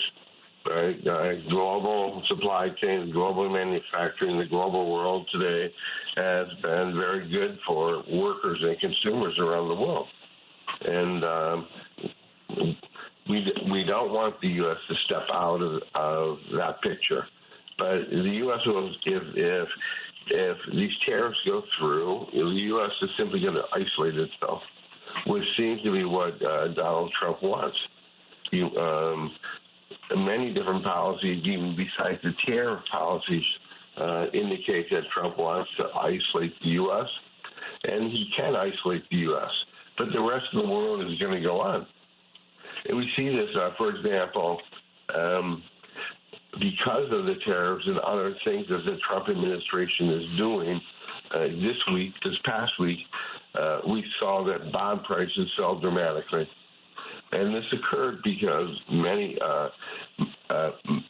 investors outside of the U.S. are selling their U.S. bonds and investing in bonds elsewhere in the world. So they're selling U.S. bonds and buying German bonds or Japanese bonds, and that ultimately will be the outcome of Trump's strategy. The U.S. will be isolated, will no longer have a strong economy. The dollar will no longer be valuable as a global currency, and on and on and on. So all of this just weakens the U.S. position globally. Is there any at all upside that you see to us isolating ourselves from the rest of the world? No, not at all. Not at all. It's the U.S. has been at the forefront of bringing the whole world forward in terms of economic development and human rights since World War II, and he wants to reverse that. And I don't see any benefit from the U.S. stepping away from its global position in things like AID and other things. It's just tarnished our whole country. While I have you here, and you being a professor of finance, what is Bitcoin? Is it real? Is it a real thing? Bitcoin is not a real thing. It's simply an electronic token with nothing backing it up. So you can think about it. When you buy a stock, behind that stock is a company producing products and generating profit. There's nothing behind Bitcoin to give it its value. At least with gold, some people say it's the same as gold, but it's not quite the same as gold because gold does have other uses. And so there is nothing real behind Bitcoin or any of the cryptocurrencies. And ultimately, I think they'll disappear. I think so too. If Northwestern came to you and said, next year we're going to pay you in Bitcoin, what would you say to them? I'd say no, thank you. Bitcoin is great. We've seen the price go dramatically up, but at the same time, its price is very volatile. Right? Sometimes it goes up, sometimes it goes down, and so you have no way of knowing where it's going to go. See, this is what I don't understand. The price goes up. The price of what? What is the thing? What is the thing that's going up or down? It's sort of like the tulip boom 300-400 years ago. It's the price of nothing is going up, but there's a limited supply of Bitcoin, and given that limited supply, when demand increases, prices rise. The most recent dramatic increase in Bitcoin prices over the last 6 months or a year has been driven by the fact that today we have Bitcoin mutual funds and exchange-traded funds, and all these investors want to jump on the bandwagon. They can do it very easily today. Okay, but it's all fake. Well, that's what I was going to ask you, Professor Braun. You said there's a limited supply of Bitcoin, but if nobody's making it, why can't they just not make more of it? They purposely, the way Bitcoin and all the cryptocurrencies are, is they want a limited supply. They don't want an unlimited supply. And so they restrict how many Bitcoins can be created every year. And that's a critical aspect of the Bitcoin universe, is keeping the amount of Bitcoin in the market low and letting it grow just slowly across time. From time to time, Donald Trump has said things about somehow incorporating Bitcoin into our government, and I've never really gotten a good grasp of exactly what it is he thinks Bitcoin could do. I mean, Bitcoin could never replace the dollar, could it? No, it would never replace the dollar. Everyone's always going to want a government behind the global currency, whatever that global currency is. So Bitcoin will never reach that point. I don't think Trump really understands cryptocurrency very well, except that he knows he's made money off of it, and he sees it sort of a Wild West thing, and he has a lot of people talking in his ear promoting cryptocurrencies, and I think that's where it all comes from. And, and who knows how much money he's going to be making off his cryptocurrency policies individually. Why does it seem that the successful tech entrepreneurs are so thrilled with Bitcoin? What does it do for them that regular money doesn't? So part of Bitcoin and all cryptocurrencies is that you eliminate the government and you eliminate other intermediaries like banks in the process.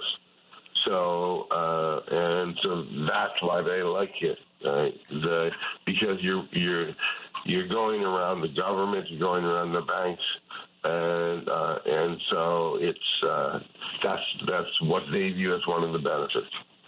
So is that why when I read that crypto is very, very popular with drug dealers and cartels and people doing nefarious things, because it's harder to regulate and harder to monitor?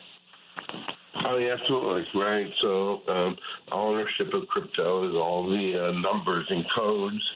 So it's hard to unravel who's actually doing these transactions in a particular currency. And so the main use of cryptocurrencies right now is criminal markets and black markets. They're the ones who have the most use for it. Beyond that, there's not much use for cryptocurrencies. Okay, you're really, really smart. Could you come up with an algorithm that I can install on my computer and make cryptocurrency?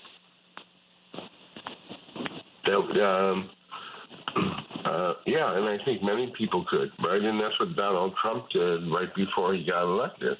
He created his own cryptocurrency. And Musk did the same thing. He has his own cryptocurrency. It's very lucrative. Well, why aren't we creating the Joan Esposito cryptocurrency? We don't have a big name like some others. So you think that's why some people, if they like Elon Musk, they'll invest in the Elon Musk crypto? Yeah, that's what happens, right? His cryptocurrency is called Doge, just like the name of his government enterprise, and very much, right? People bought it because they believe in him. They think he's a genius, but it all started out as a joke for him, and it's no joke for. Yeah. Go ahead. No, I was going to say cryptocurrency seemed to be kind of, fading away before Donald Trump's election and his bromance with the tech billionaires. A lot of the people that I know who have worked in finance are very skeptical of it. They think it's like a fad. Is that how you would describe it? I hope it's a fad, because the fads disappear, and I hope it disappears. I view it as a typical human is greedy, and they saw that some people made a lot of money buying and trading in cryptocurrencies, and I think everyone wants to get on the bandwagon. But there's only so much money to be made in the market, and we all can have dreams of becoming wealthy by buying Bitcoin and see the price go through the roof. But that's very unlikely at this point. Mm-hmm. As somebody who studies the world of finance, what is it that's caught your interest these days? I think right now I'm very interested in what's happening in the U.S. bond market. The question in the bond market is, are some countries going to retaliate against the U.S. and their tariffs by no longer holding? Are you still there? Yeah, I'm here. By no longer holding U.S. government debt. So China owns and Japan owns each around $1 trillion worth of U.S. debt. If they dump it onto the market as a retaliatory measure, it'll really push bond prices through the floor. And that's partially what's happening right now. The U.S. Treasury has always been considered the safe haven of where everyone wants to put their money. And over the last couple of months, that's disappearing. People no longer view U.S. government debt as being risk-free, a good safe haven, and they're putting their money elsewhere. And so the U.S. is losing a global position as a safe haven. The U.S. dollar is falling through the floor. Bond prices are falling through the floor. I don't see this actually changing in the near term. I think people are starting to simply turn away and looking for alternatives over the U.S. And if Donald Trump tries to make nice and gets rid of all the tariffs, will that money come back, or do you think it's gone for the foreseeable future? I think it's gone for the foreseeable future. I think this is a second term. I think internationally, countries and individuals are fed up with him and just want to walk away. It's not worth the time or effort.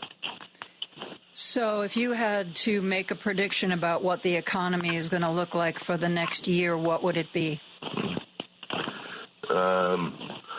I wouldn't predict a recession necessarily, but we will see slower growth for sure, and we will see higher prices. So our inflation will come back. So it's going to be a slow growth, high inflation economy, a weak economy, and we'll see the U.S. economically relative to the rest of the world will become weaker and weaker and weaker throughout the year. Oh, how about next year? Do you think things will get any better next year? Yeah, I don't see it getting better. How about the year after that? How about the year after that? Yeah, maybe in 4 years if Donald Trump can't run for a third term. Oh, okay. Okay. Well, I'll try to live that long. I will do my best.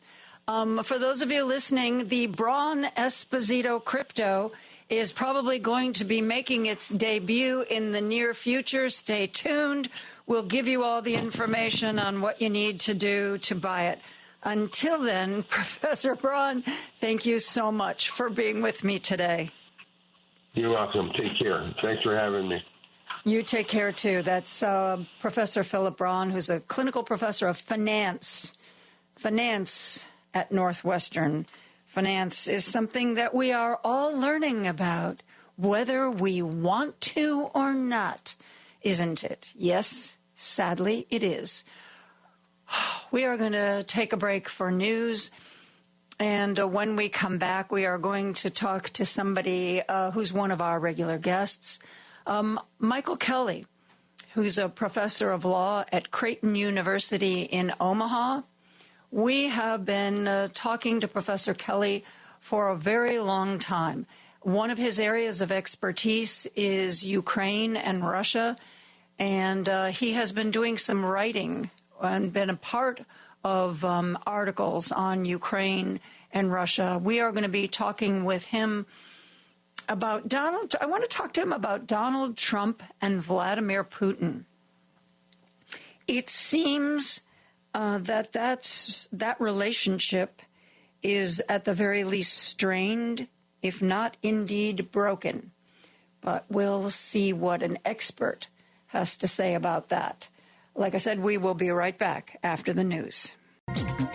Remember when you get to work to hop over to WCPT820.com or the TuneIn Radio app and stream The Stephanie Miller Show. Weekdays 8 to 11 a.m. on Chicago's Progressive Talk, where facts matter. WCPT 820, Chicago's Progressive Talk, where facts matter. Joan Esposito, live, local, and progressive. Quite frankly, I get most of my news from you. Joan Esposito. Y'all ready for this? On WCPT 820. I am back, and we are joined by Professor Michael Kelly, from Professor of Law at Creighton University in Omaha. Michael, how are you doing these days? Are you good? Joan, how are you? It's been a wild ride. It has been a wild ride. You know, I never did like roller coasters.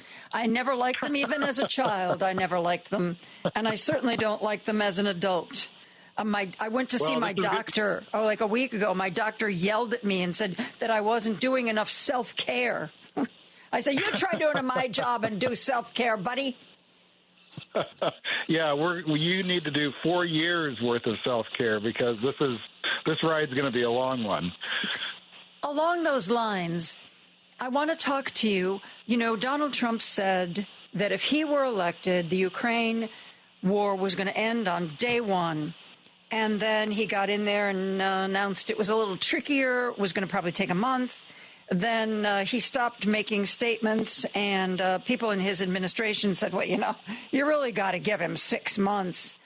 And we don't hear any timelines anymore. As a matter of fact, the last thing that I read was that Donald Trump was a little peeved at Vladimir Putin because Vladimir Putin didn't want to come to the table, didn't want to agree to the things Trump wanted him to, pretty much just said no. Where do you think that relationship stands now? You know, it's a little bit interesting. You might remember the same thing happened in his first administration. Every week was going to be infrastructure week, right? and then it never was. And then in 2 weeks, we were going to get his beautiful new health care plan. Every other day it was in 2 weeks. 2 weeks. Right. And then they just stopped talking about it. Who delivered health care? Who delivered infrastructure? Biden. And who talked about it the least? Biden. He just did it. So, you know, you've got presidents who are performative, and then you've got presidents who are just talkers. We've got our talker back. He's not performative. He's not going to perform. And so, you know, it's in some ways it's not surprising, but this is going beyond us now. This isn't him just talking to us inside the country. You know, this is him doing this to other countries around the world with tariffs. They're on again, they're off again. I don't know what I'm going to do. I'm doing it by instinct. And the same thing with Ukraine. You know, he's bringing that to a table bilaterally, and he's bringing that same kind of modus operandi to the world globally on trade. So, yeah, it's frustrating. And, I mean, what's your view of this if you're sitting in Moscow and you're watching this play out? I mean, you know, you have to kind of get into Putin's head and think about, all right, well, you know, what do I want out of this guy? And do I want it now? Do I want it later? Do I string him along? Because Trump has completely played into Putin's hands. I mean, this has become a one-on-one conversation between these two guys. They've left Ukraine out of it. They left the Europeans out of it. And they're not even meeting in Europe, right? Their teams are meeting in Saudi Arabia. So, I mean, the dynamic, you know, just plays completely to Russia's wants and desires, I think. I have to tell you, I honestly was a little bit surprised that Putin seems to be shutting Trump out on these Ukraine ideas so completely, because I thought just because he knows how vain Trump is and that he wants to look strong, et cetera, and so forth, I thought just for show, if nothing else, that Putin would do something that appeared to be some sort of sop to Trump, you know, and instead he seems to be kind of embarrassing and humiliating him. Well, that's the thing about autocrats, Joan. They all have egos, right? So we can't forget that Putin has an ego of his own, and just like Xi has an ego of his own. And so, you know, these guys have to tend to their own outsized egos, just like Trump, because they're just as vain as he is. And this isn't new. I just got a photograph from one of my law students who was over in England, and she went to a World War II Air Force Museum. And in this World War II Air Force Museum, they had some Nazi medals that had been captured, and they had captions explaining what they were. And one of them was a bronze medal that had the figure of a woman holding the hands of two kids, and it was called a mother's medal. And in Nazi Germany, if you had 4 kids as a mother, you got a bronze medal. And if you had, I think, 5 kids or 6 kids, you got a silver medal. And if you had 8 kids, you got a gold medal. And if you had one of these gold mother's medals, you had the privilege in the 1930s in Nazi Germany of asking the government to name one of your children after one of the leaders. And as it turned out, more mothers requested to name their kids after Paul Hindenburg than Adolf Hitler. And so that program was discontinued because Hitler's ego was out of whack and offended by it. So, yeah, you got to pay attention to the egos on all sides of these equations. So you think that what might have been going through Putin's mind is, I don't want anybody to think that somehow I'm beholden to Trump. Exactly. Exactly. So I'm going to put him in his place. Yeah.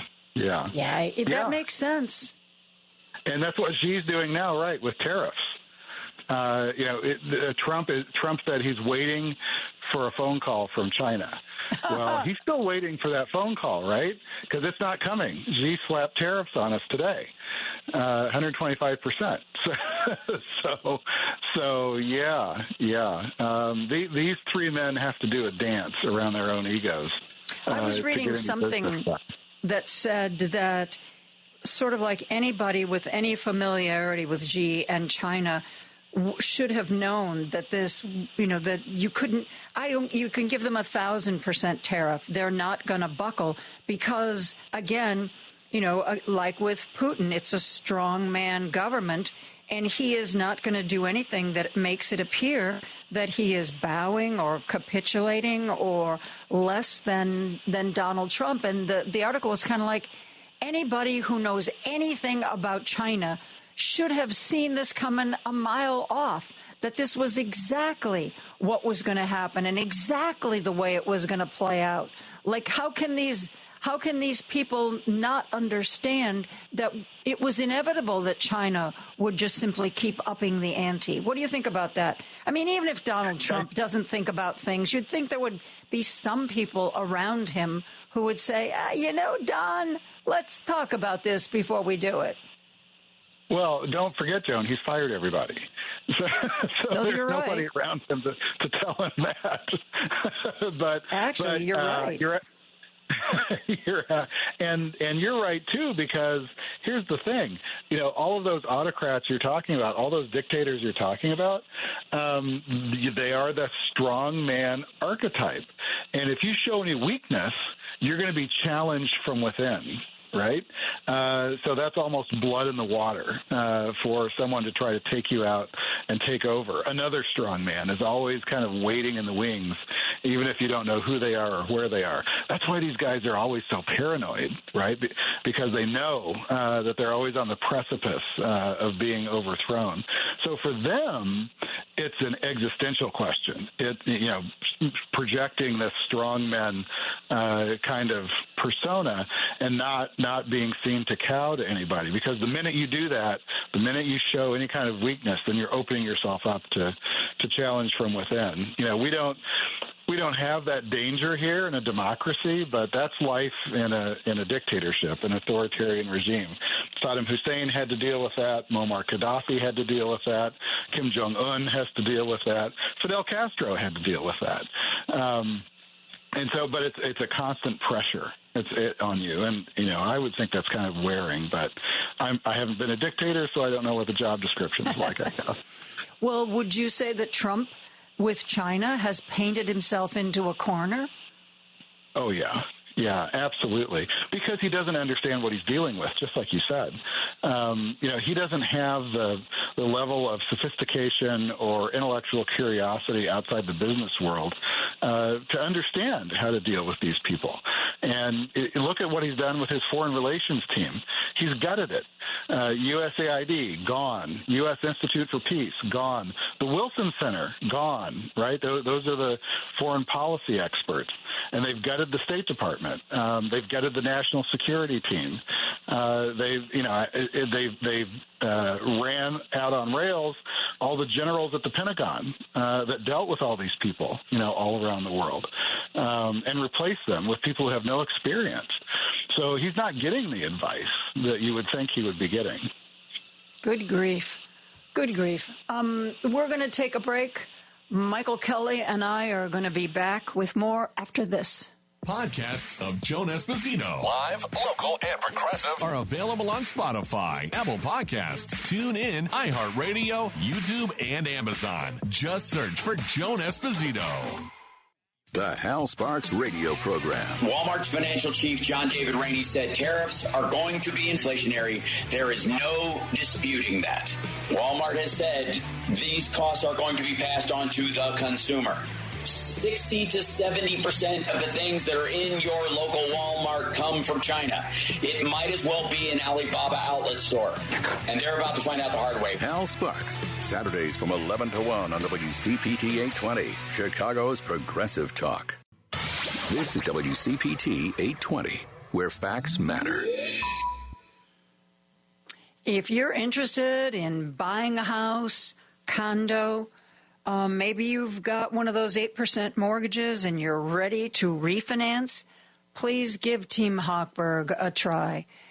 Gus was an electrician, $90,000 a year income, wanted to get pre-approved to buy his first home, but he went to an online lender, and he was worried that the closing costs looked a little high.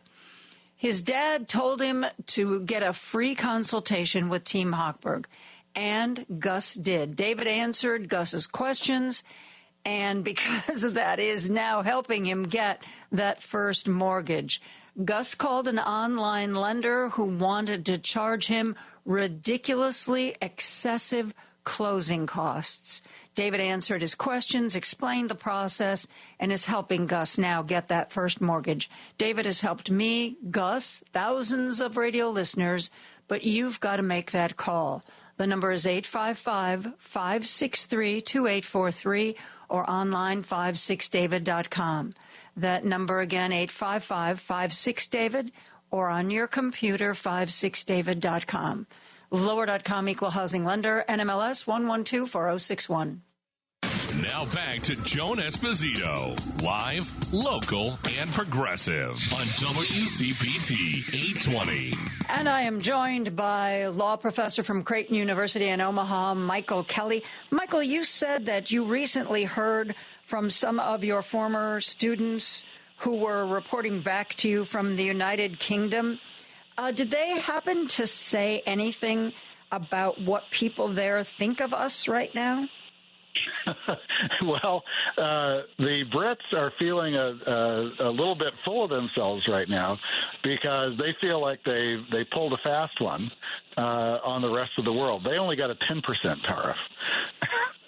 So you probably remember when the British Prime Minister came over to visit on the heels of the French president, and he brought a letter written by King Charles inviting Trump to a second state visit in London, hosted by the royal family. That is how you play Donald Trump, right? You go to his vanity. Goodness, they played to his ego. You go to his ego, and the British Prime Minister did that, and he managed it, and they feel like they, came out of this looking pretty good compared to the 20% tariffs on Europe and everywhere else around the world up in the 30s. So the Brits are feeling kind of like they know how to play this game, and they played it well. So that's what I'm hearing from the UK.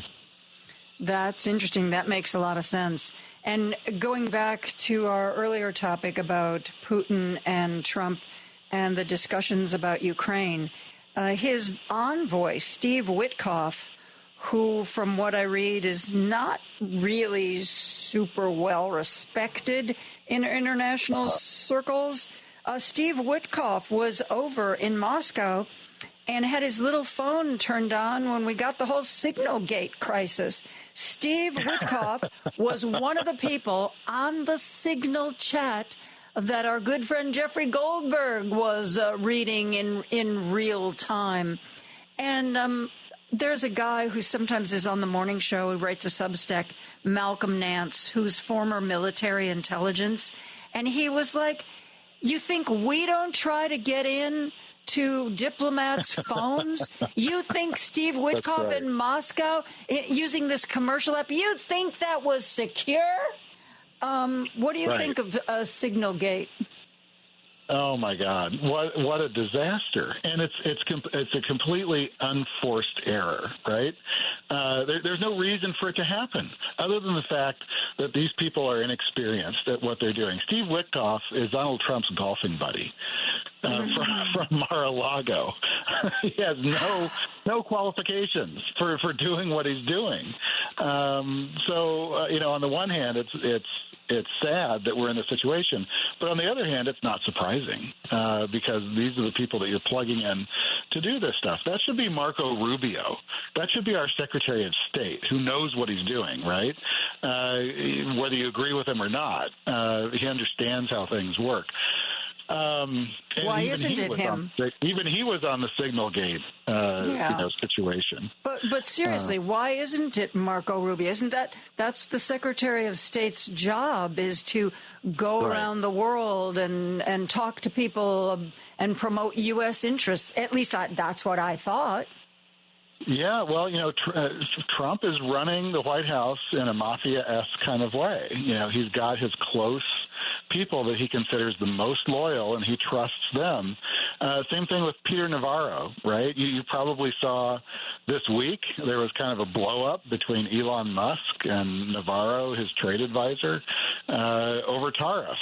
And, obviously Musk isn't really interested in tariffs because where's the largest Tesla manufacturing facility? It's in Shanghai. Shanghai! So apparently, we don't know what we know about, the public statements on X and the back and forth and all of that. What we don't know is what was going on behind the scenes. But what we do know is that Trump reversed course on tariffs. So does that mean Musk won that argument? Is that the evidence that we see? Well, it seemed to me that Donald was trying to. He couldn't. I don't think he could. Even though Musk publicly called him a moron, said he was stupider than a sack of bricks. Oh, wait, I have to apologize to bricks everywhere. But Trump couldn't fire Peter Navarro because that would look like Musk was in charge, Right. That would make it look like it wasn't his decision. So I think he had to find a way out of this mess without losing face himself, and also without alienating Elon's money. Well, and also at the same time feathering the nests of his buddies. Remember, early in the morning, he put out a tweet in all caps, "Now is a good time to buy." Mm-hmm. And then 4 hours later, the other shoe dropped. So anyone who bought into the market during those 4 hours made a ton of money because it went up 3,000%. Is this insider trading? What is this? If that's not insider trading, I don't know what is. Everybody's talking about Marjorie Taylor Greene, who seems to have made quite a killing in the last week or so, but I don't think it's just her by any stretch of the imagination. Right. And, the thing is, because the Democrats don't have a majority in either House, the Senate or the House in Congress, there's not going to be any credible investigations of this from the Hill. And there's also not going to be any credible investigations of this from within the administration because guess what? He fired all the inspector generals in his first week in office. Do you remember that? Mm-hmm. Yep. Yeah. And if you're a corrupt government who's getting ready to abuse power, what's the first thing you do? You fire all the people whose job it is to watch for abuse of power. So the sequencing of this, certainly makes sense from an authoritarian government entrenching itself like it is right now. Yeah, I agree with that. I was actually talking to John Lothian earlier this week, and he's had a business newsletter that's read by thousands of people, particularly if they have anything to do with the financial markets. And I asked him about that. If indeed there was insider trading, would we ever be in a position to catch it? And he said that he still had faith in the Security and Exchange Commission, the Federal Trade Commission. He had faith that there were still good people there who could dig into this. What do you think? Well, yeah, those people are fewer and fewer. Either they're retiring early or they're feeling the chilling effect from people imploding around them while they're still in the office, or they're being outright fired. The DOGE is coming, for all of these folks. And that plays into, I think, the broader thing that's happening here between Musk and Trump. And, for Musk, I think DOGE is sort of his secret weapon into Trump's psyche. Elon Musk, I'm confident, is reminding Trump about why he couldn't get anything done in his first term. All of his all of his authoritarian impulses were stymied in his first term by people, people in the government, the adults that were in the room with him. And so Musk's argument to Trump is, okay, fine. You want to do better in your second term? Get rid of the people who were stymieing you in your first term and let AI do those jobs. Because AI is going to obey you. You can control AI. And so I think this is the snake oil that Musk is selling the simpleton, right? And he's buying into it.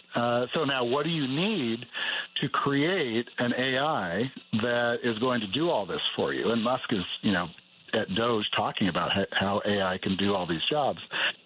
What you need is the framework of an AI to build on, which is why Musk 3 weeks ago offered to buy OpenAI, ChatGPT, and he will get that eventually, just like he got Twitter. But the offer for the hostile takeover is out there now. What do you need to do to build the microchips that AI needs for processing power in these data centers? You need rare earth minerals. So you better make up with China or put more pressure on Zelensky, I guess, is the bottom line. Yeah. Where are you going to get your rare earth minerals? Ukraine, Greenland, Canada. These two of those, Trump has said outright he wants to acquire, right? Because of the rare earth minerals. The second one, that's going to be on the table with Ukraine. It's already on the table. He wants to exploit the rare earth minerals. And then the second thing you need for these huge data processing centers to build your AI that's going to run your government is water, because you have to cool those processors. Canada is where we get our water and where we get our energy. So I think Musk has in his mind sort of laid out how the United States can create its own Belt and Road Initiative, like China has, that feeds these things into the voracious appetite of what he's getting ready to build. And Mark Zuckerberg is compliant with that. He's putting down $10 billion right now to lay a cable around an undersea cable that's going to be secure globally, that's going to project American power, but also work on this Belt and Road Initiative that America is building right now. And that will link up with Starlink. So it's a line of dominoes. I think we need a break. Let's take a commercial break. We will all take some deep cleansing breaths, and Professor Michael Kelly and I will be right back.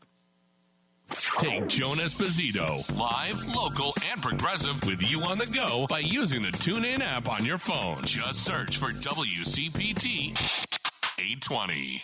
This is Chicago's Progressive Talk, 820 AM, WCPT Willow Springs, and online at WCPT820.com, where facts matter. Joan Esposito, live, local, and progressive on WCPT 820. And I'm talking with Professor Michael Kelly, professor of law at Creighton University in Omaha. I don't know if you had a chance to hear the news at the top of the hour, but there's going to be a China trade deal. Everybody's really optimistic. There's going to be a China trade deal. Here's the thing that bothers me, because this is what Trump did in his first term. He did these outrageous things like tariffs, which he did. And then the company or the country he's dealing with says, okay, well, we'll buy $5 more postage stamps from you. And, okay, we're getting rid of the tariff. Look at me. I won. I'm so tough. No other president can get them to come to the table and give us stuff, even though in his first term, if he got anything at all, it wasn't much more than lip service. Is that what we're going to be subjected to again? This optimism of a China trade deal. They're going to agree to hire more workers for Elon's factory. So we're lifting the tariffs. Yay. Well, what you've described there is Donald's MO, which is to create a problem and then resolve the problem. Right? You create the problem, and then you solve it, and then suddenly you're the hero. Only you could solve the problem that you created yourself, and that certainly is where we're tramping into now. I also heard that there's going to be some activity at the World Trade Organization, and China is going to start litigating against us for our tariffs violating free trade. This is probably going to be, another opportunity for Trump to say, okay, we've left all of these other organizations. We can leave this organization too. We don't need to be in the World Trade Organization because at the end of the day, everybody needs us and everybody needs our market. And so they're going to come to us. So my fear is we're going to be, this is going to precipitate us unplugging from yet another component of the international legal order that we spent decades building after World War II to stabilize everything. But you've got a creature here who thrives in chaos. He doesn't thrive in order. So he prefers chaos. Yeah. Why is it that some people seem to see this tactic? I'm going to create a problem.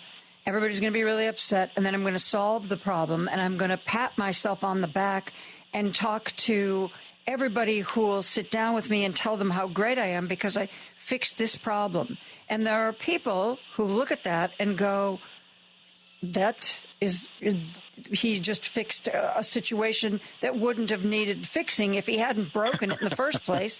And then there are people who are like, oh, that's our guy. That's why we voted for him, because he's so strong. He's so strong, yeah. Michael. Yeah, they applaud.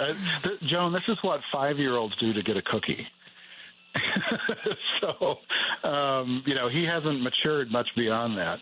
But he's got his base that you said, you called it, they applaud every move he makes, and they don't care about that. And he's got his propaganda machine on Fox News, which is, going to keep, using the megaphone to do that as well. And now he's got Elon Musk on X, combined with his Truth Social, drowning out any voices on the other side, except for your progressive radio show and maybe Rachel Maddow.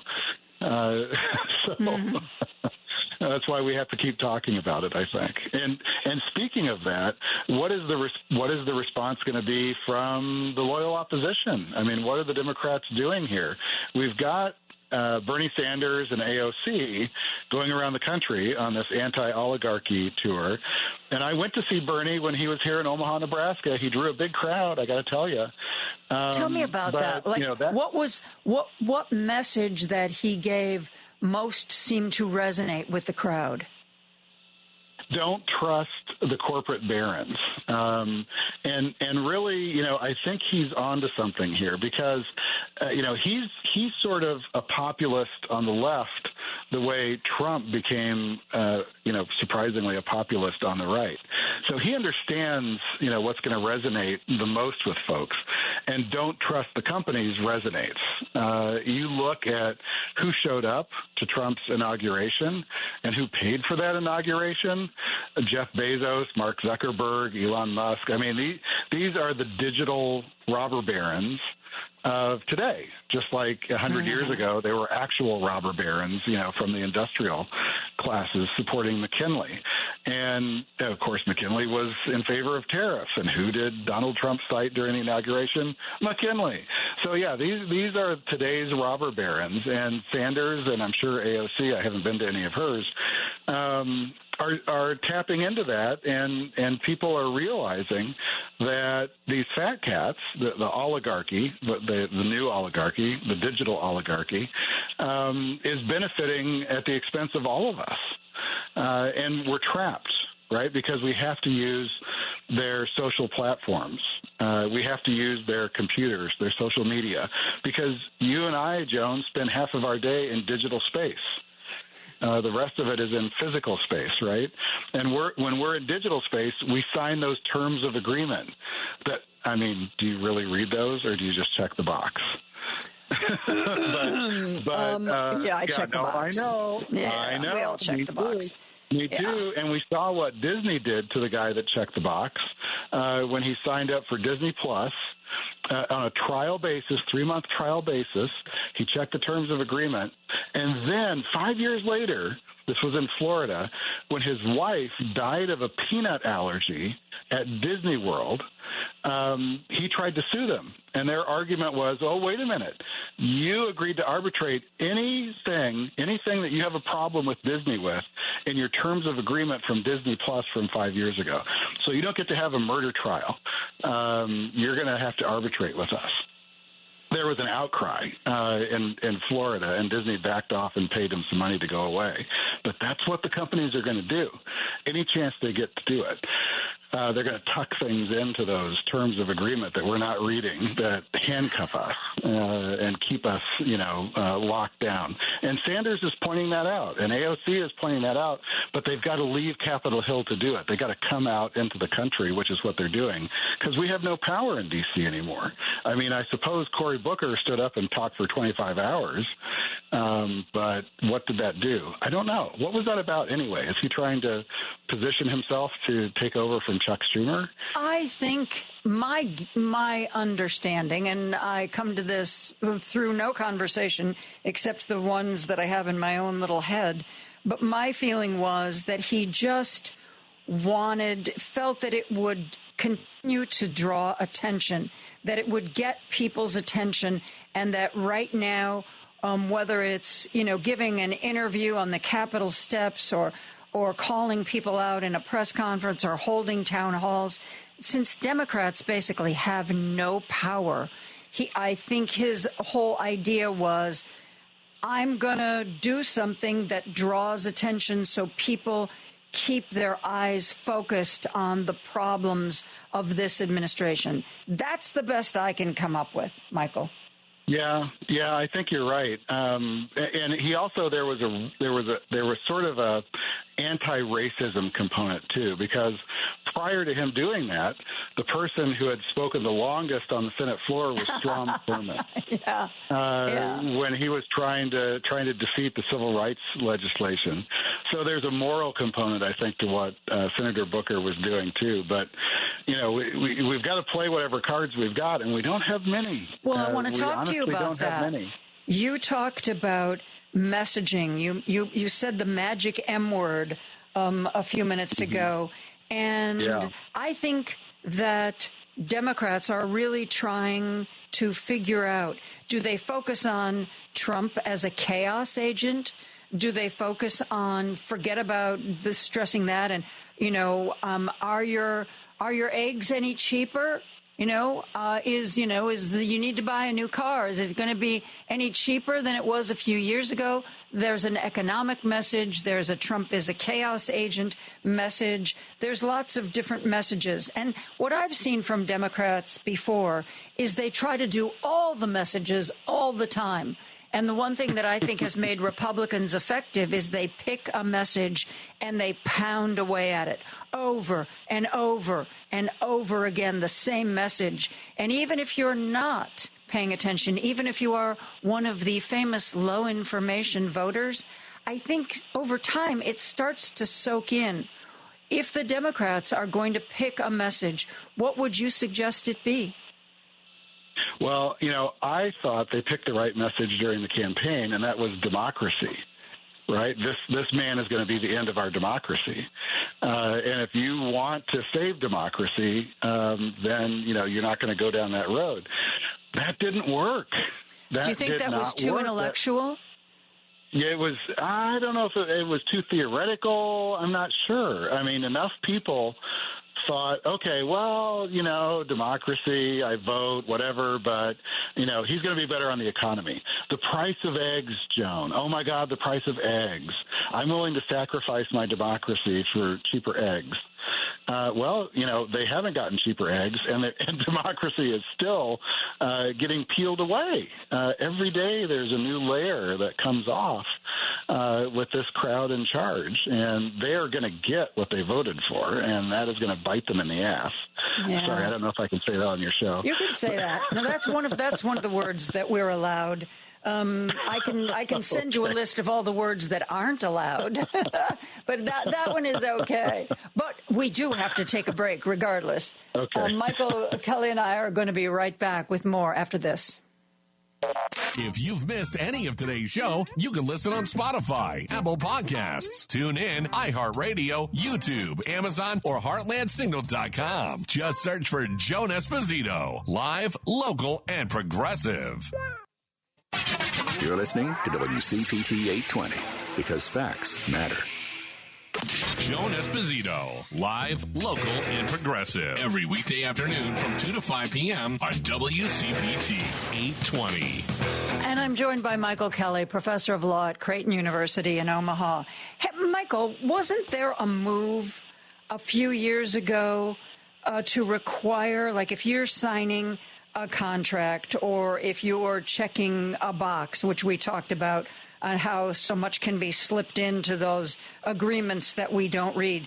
I thought that there was a move many years ago to require people to put in English, like what you're signing. Okay, this document that you're signing requires you to do X or not to ever do X.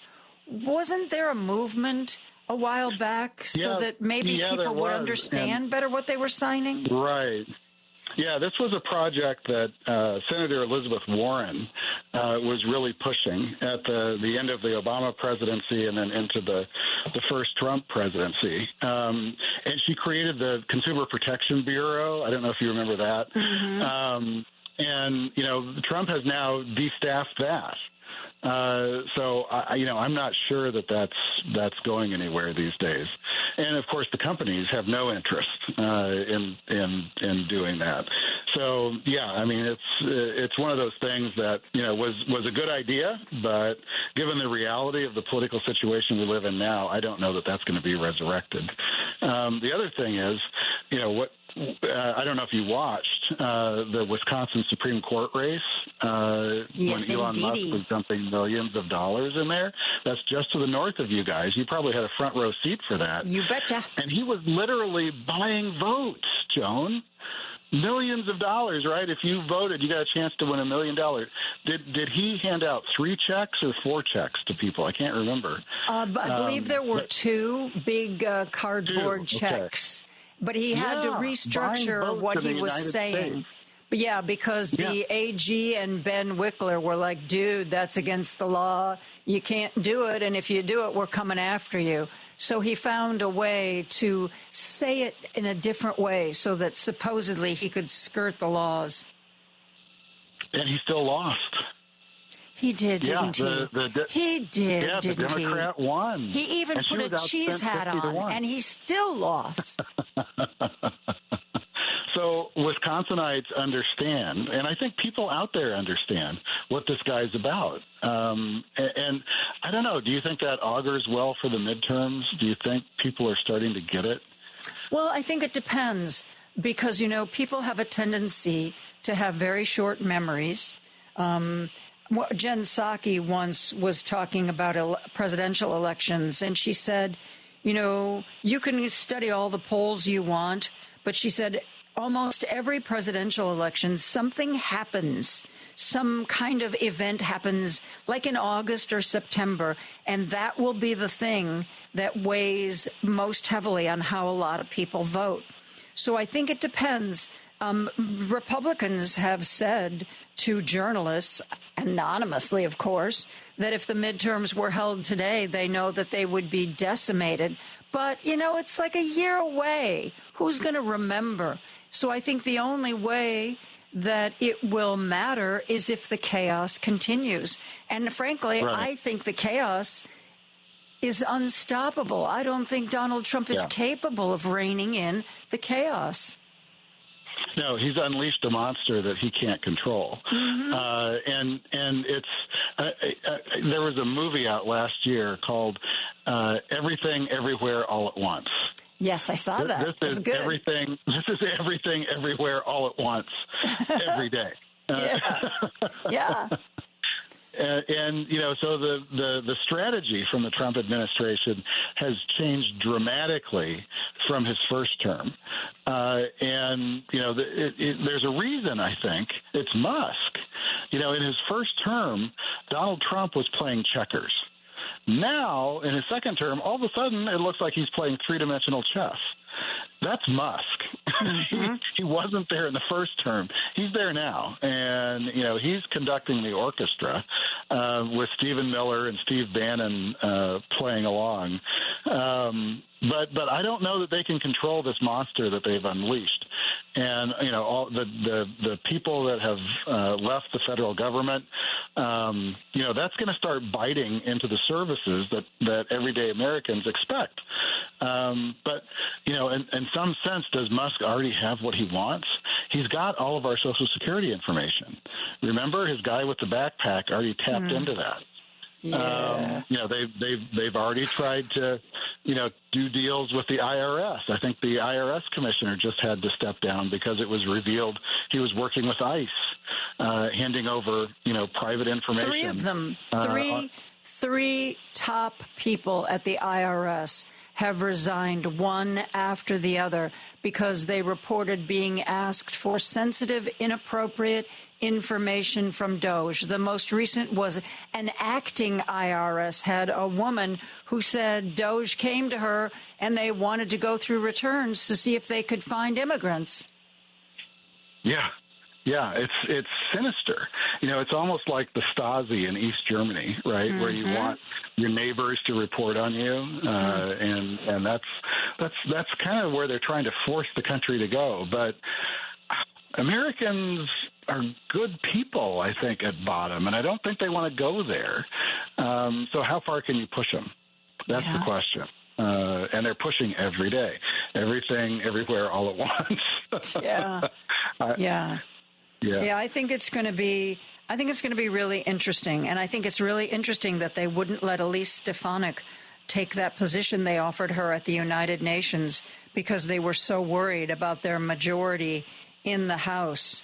And even though the three special elections did indeed send Republicans to Congress because there was so much fear. I think there was a lot of fear after that state Senate race in Pennsylvania where a Democrat won a race that had not been won by a Democrat there for 128 years. And, they understand. They're not stupid. I think right now they're in the midst of a balancing act. Try not to antagonize Trump and Musk, but at the same time, try not to screw over their constituents to the point where it doesn't matter how much Musk money there is, they're going to lose anyway. It's not a happy place. That's why they're trying to make it more difficult to vote. Right? You've got to show an ID, and it has to be a photo ID. And if your name on your birth certificate doesn't match your ID, then there's going to be questions. So that's going to keep people from voting. And if you have a smaller voting franchise, that's going to favor Republicans. And they know that. They want fewer people to vote so that they can stay in power. The other thing is, situationally, all of these districts are largely gerrymandered. So the politicians choose their voters instead of the voters choosing the politicians. But here in Omaha, we're in a unique situation because remember we split up our electoral votes in Nebraska. And so it's not a winner-take-all system. And the governor tried to switch it to that this week, but got defeated in the Nebraska legislature by 2 votes. So whoever, in a presidential election wins that congressional district, they win that vote. So we gave 4 votes to Donald Trump and 1 vote here in Omaha to Joe Biden in the last presidential election because we split up our electoral votes. And our congressman knows this. His name is Don Bacon. I don't know if you've heard of him. Oh, my God, yes. We know Don Bacon. Yeah, he's our congressman, and he knows that he lives in a purple district that's shading blue, but he's a Republican, and so he's got to survive. So there were a couple of times we hoped Don Bacon would do something to save the day. Usually we're disappointed. Usually we're disappointed. That's right. He occasionally comes out and says some words, like we need to be cautious and we need to support Ukraine and that kind of stuff because he knows that he's got to do the exact balancing act that you were just talking about a minute ago. And if he doesn't balance, he's going to get knocked off by a Democrat.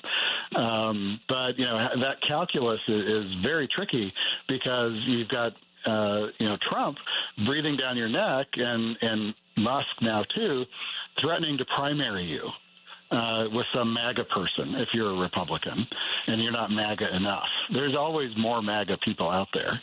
And in primaries, the true believers are the ones who vote in the primaries.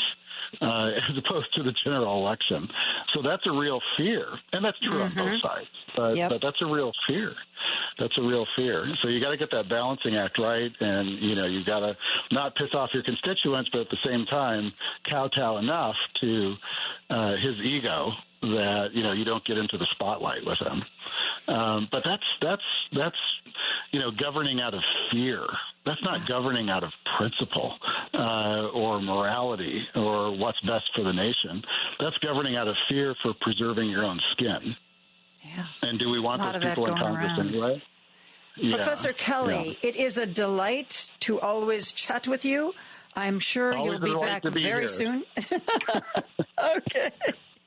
Thanks for being here today. Take care, Joan. You too. That's going to do it for me. Patty Vasquez is up next. And just remember, tomorrow on The Big Picture with Edwin Eisendrath, there's going to be a great show. Columnist Holly McCall. She's from the Tennessee Lookout news site, which is, there's some people doing some great work in Tennessee. David Roberts of the Volts newsletter, Technology and Politics, and the New Republic's Michael Tomasky, as well as economist Dean Baker. Edwin always jam-packs his show. It takes me 10 minutes to get through, but they're all really good guests, and I want you to know about all of them. Okay, I will be back Monday, God willing, and hopefully I will be joined by both political people and one of my favorite authors. I'm going to be such a fangirl. Nnedi Okorafor is going to join us. And we will, if you don't recognize that name, you'll want to hear this. She is a heck of a writer. Have a great weekend. Find something that gives you a little bit of respite from this very difficult political world we're in. I know you can do it. And maybe we can talk about Monday, what you did and how successful it was. So have a great weekend, my friends. Good night.